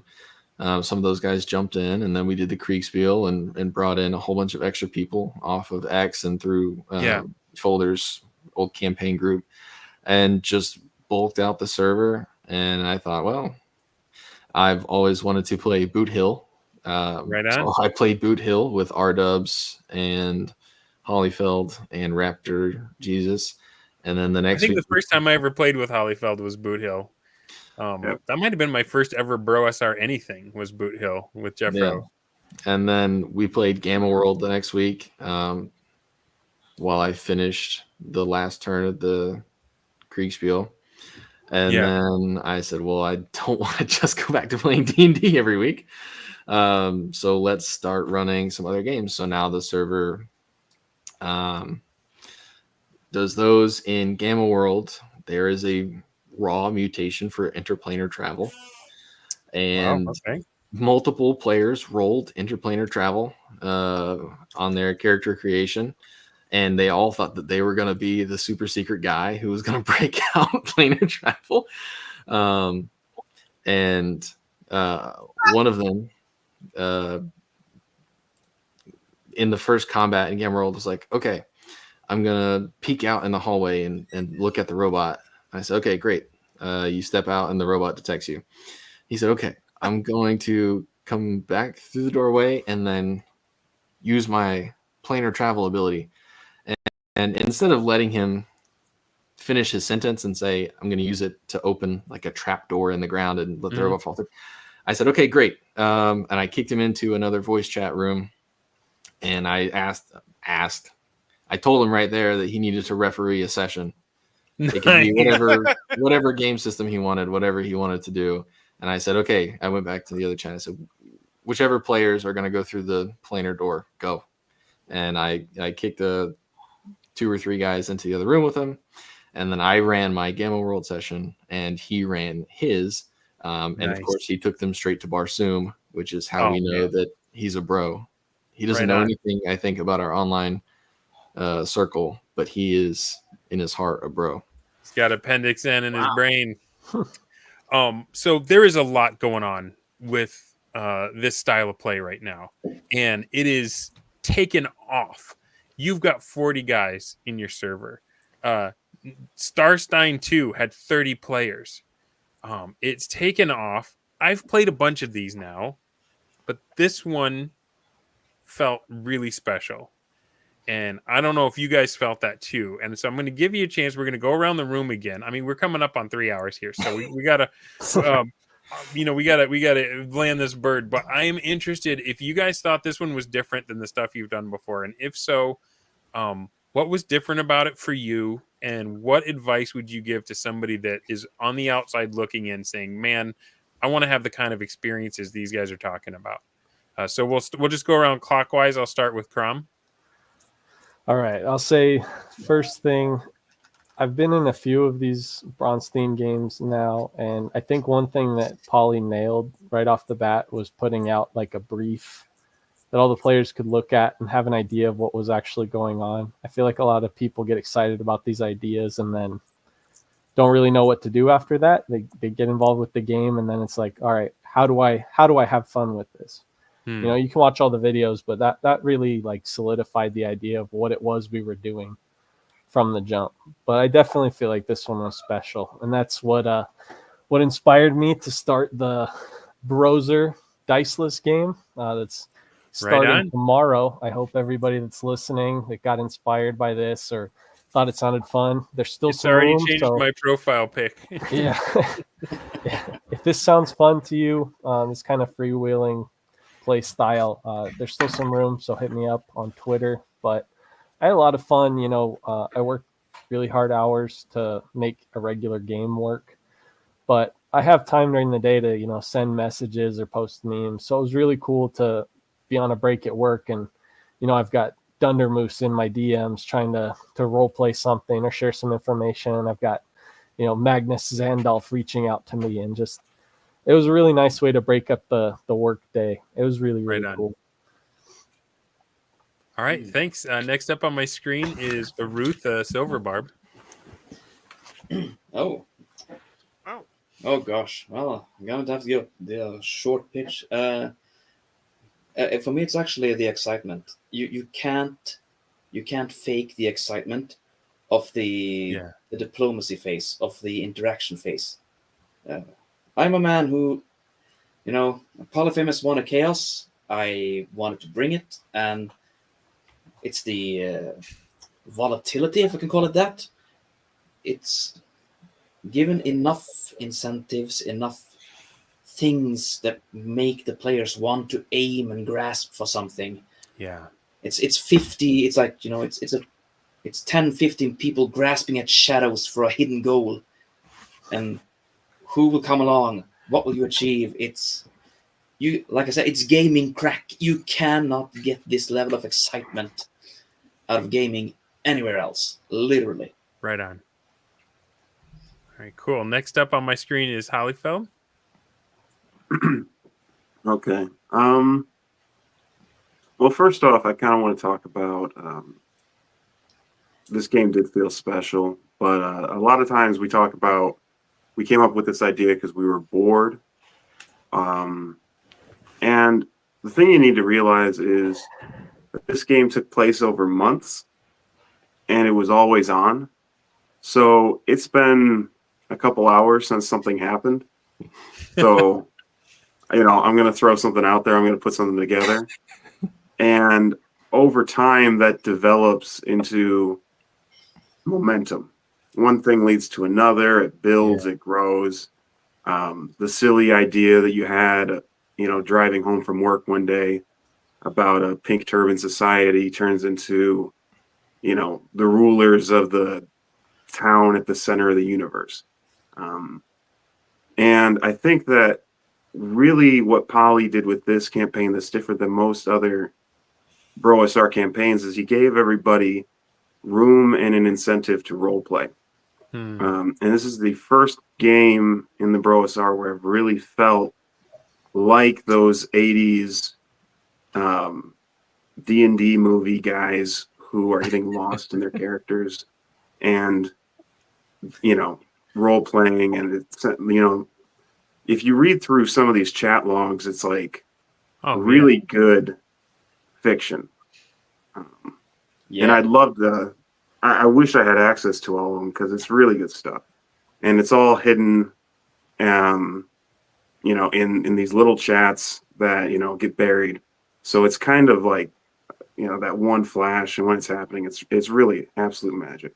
Just ephemeral. And there's stuff that that nobody else besides the other person you were playing with knows. Yeah. Yeah. Right on. Okay, next on my screen, Sir Dude, although you were the Burger King for a while and now you're Kirk's the purple something or other. Yeah, Kirk's the purple putrescence because I thought bringing in Grimace for the Kriegspiel might be a touch too far.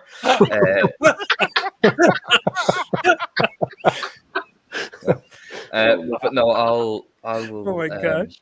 I'll agree with what Holyfeld was saying is that about the momentum, the dragons that appeared in the Kriegspiel. I honestly thought that was one of the dragons. There was a green dragon early on in the session games that took out a town and just disappeared off into the north somewhere. And I thought, as one of the Kriegspiel turn orders came, that they like one of the streets had been scoured and there were dragons around. I honestly thought that was one of him. I was interested to see how they managed to persuade that to their aid. I didn't realize it was a polymorph. What else was I going?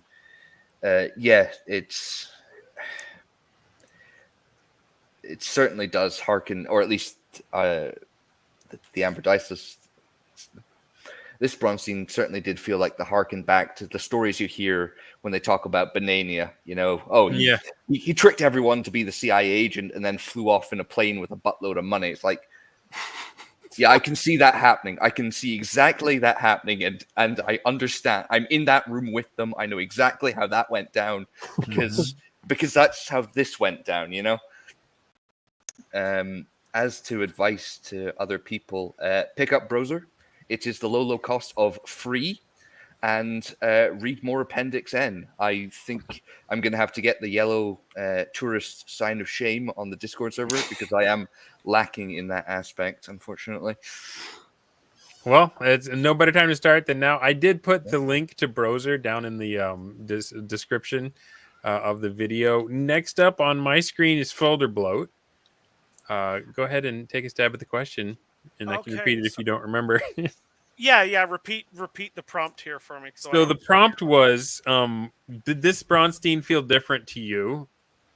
And if so, what was it that stood out to you? And then the other half of the question is, what advice would you have to somebody that's fascinated with this play style and wants to get into it? Okay. Yes, it felt special. I've never played a Braunstein before. Not really. If you want to count the real-time patron play, a little bit, but not really. It was a very different style because I was doing everything wrong at the time. That's the best way to learn, is to just throw yourself into it. That's a joy of wargaming taught me that, really, where it's just read the rules, you're pretty sure, but then play it, and then when you mess up after, just learn. That's right. It felt very different. It was very electric, and I don't want to get too sappy with this. There was something really special that is happening and continues to happen in these games because of the type of people that we filter for, basically. People who are not of this quality of character aren't cut out for this style of game, and they won't play it. And you can choose to become that kind of. You can choose to embrace the mentality. And all the things that people have memed about Browser, it'll grow all your hair back, and you'll lose 15 pounds, and it'll improve your love life, and you'll become rich. These things are true of the bros. No, hear me out. These are true of the bros because this is a culturally not. There are some girls around, but it's the bros are largely bros. And it is the most supportive, most genuinely encouraging, mentally positive group of people that I've played this game with. No offense to my previous players, but playing with you people every time you saw a little bit with when you tried to meme the soldiers into existence. I am prone to being a little temperamental. I have a big ego. I have a big ego, and it's very sensitive. I'm very touchy, but I reached when I know. When I marched all these soldiers in and declared we're doing the big war, I had at that point there was something that I had missed out on. There was some miscommunication with Arutha and Zandalf in the DMs. And I hit this point where I thought, well, I didn't get a chance to say my thing. They kind of skipped past me. And I just sort of went, that's stupid. Gamesmanship is what is expected if you're going to be here. So just roll with it and go, yep, all right, we're doing this now. And just keep moving. So play this game. Read Appendix N. It will improve. It will be the best fiction you've ever read, and it will spark your imagination. The bros will have you going to the gym. You will lift weights. You will touch grass. You will improve in every way you've ever thought possible because you will be forced to accept losses as they come to you. Yeah. So that's it. Right on. To get in and to advice to get into it. There's tons of games happening. There's actual club structures being set up now. Just be able to humble yourself even just the tiniest bit and just ask someone to show you. People will teach you. People, if you don't know how to play. People, yeah, exactly. Kaijin Zero in the chat. Just do it. Do it. I feel like there's more opportunity now to get in on this play style than there ever has been before. There's more new guys just picking this stuff and running with it. It's not just Trilopulus and Dubzaron anymore. There's a lot of stuff, a lot of things going on. I guess I'll go next. I'm sorry, go ahead. Sorry, I just say we have at this point, I think, successfully rebuilt a good chunk of the culture from the 70s where all this stuff came out of. But thanks to technology, you don't have to be from Wisconsin. Right on. Bradford Walker says, we are fixing 50 years of error. And Elffinder General says, I have it on good word that the next Bro SR product will be based off Hallmark romance movie. Braunstein is dead. Yeah, you joke about that, Elffinder, but Braunstein was floating. Braunstein is dead. Let it be dead. I just wanted to prank the principal to steal the next test scores. I don't know what everyone else was doing. Right on. I'll go next so that Polyfamous can have the last word on this. For me, I want to make sure I fit in. For me, this one was special because of the players. This time around, we didn't have anyone turtling. I guess you could say I turtled in that I just wasn't there at the beginning. But as you can hear from what was shared here, and we don't even have everyone here. There were other people playing this game. Everyone started off this thing full tilt. I never knew what was going on. I knew it was crazy and dangerous and fun and super weird. And it just became super fascinating. And I think that's down to the Amber Diceless was a great pick. It's down to the way Polyfamous runs this stuff. Just like he's got a really laid back, and he's seeking the fun, and he's after it, and just the quality of players in this one was really something. It was really fun to play with you guys. I really appreciated it, and it stood out. And this is going to be one of those ones that you remember. Another one like that for me was playing Gangbusters with Fluid the Druid. Like there's certain ones that just stand out and just like hook into your memory, the fun things you're doing. So I feel like the one Crom's running the and I got the hashtag mixed up. Broser Diceless. Broser Diceless. I'm getting the best of both worlds. I'm getting all of the crazy of this one, and I get to be the news faction. We're using the factions from the Broser. I'm not actually using. I come from the Frogmen, but I'm not running the Frogmen. So yeah. Thank you guys for coming. I want to give Polyfamous the last word on what was different about this one and what advice. Yeah. I put the sunglasses on because I was going to wrap this up with a shout out to my Broser Diceless, Sir Broger de Broser. And I want it to be recorded that J. Jumper Jameson donned the shades with me. He is officially the state media of DeBroser. And but so drop these, King. Yeah. Yeah, I have wanted to force myself into the role-playing side of D&D. I've always been the player who refuses to do the silly voice. I've been a referee who doesn't like to do the silly voice. And I wanted to push past that because I could tell that there was a lack of commitment that was holding me back. A self-consciousness that was stopping me from getting into the full experience that made people call Gary Gygax at all hours of the night and mail him twice a week to force him to play the game. And I think something as dramatic as dropping in the Diceless game on top gave us the permission to get into that, push through the whole story game, war game dichotomy and just play the fullness of Dungeons and Dragons. And I said at some point, you can see why this game drove people mad. This game was electric. Everyone felt like they were walking the razor's edge. I felt like I was just on the precipice of something great every morning when I woke up and saw, 4 notifications in my messages on X and then 3 Discord private chats. I knew something was happening every day. Something was going on and there was a reason to keep playing. And it just really built out this campaign into something unique. It gave us a whole bunch of unique characters. It gave me a chance to play a game with some of my oldest bros. Dude was in Earth 1. Immediately after that, I played with Folder in his campaign. Hollyfeld. We might not have played before Orc Lords. And Crom, he brought me into Doomstone, which was the solo, like the pure solo play experiment.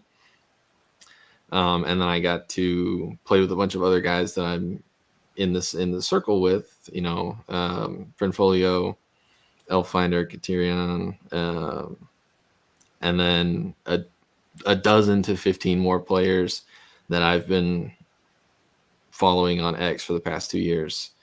all jumped in, and now I'm hoping that we keep this momentum going in sort of recreating the full gaming club, where we've got people wanting to play AD&D, Boot Hill, Gamma World, Metamorphosis Alpha, which are all a single coherent gaming system.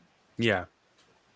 If you woke up in 1978 and said, gee, today I'm going to take a 3-armed tree monkey who can explode x-rays out of your brain with his mind, and he's going to go pick up a sword and shield and crusade for Christ in West Texas tonight.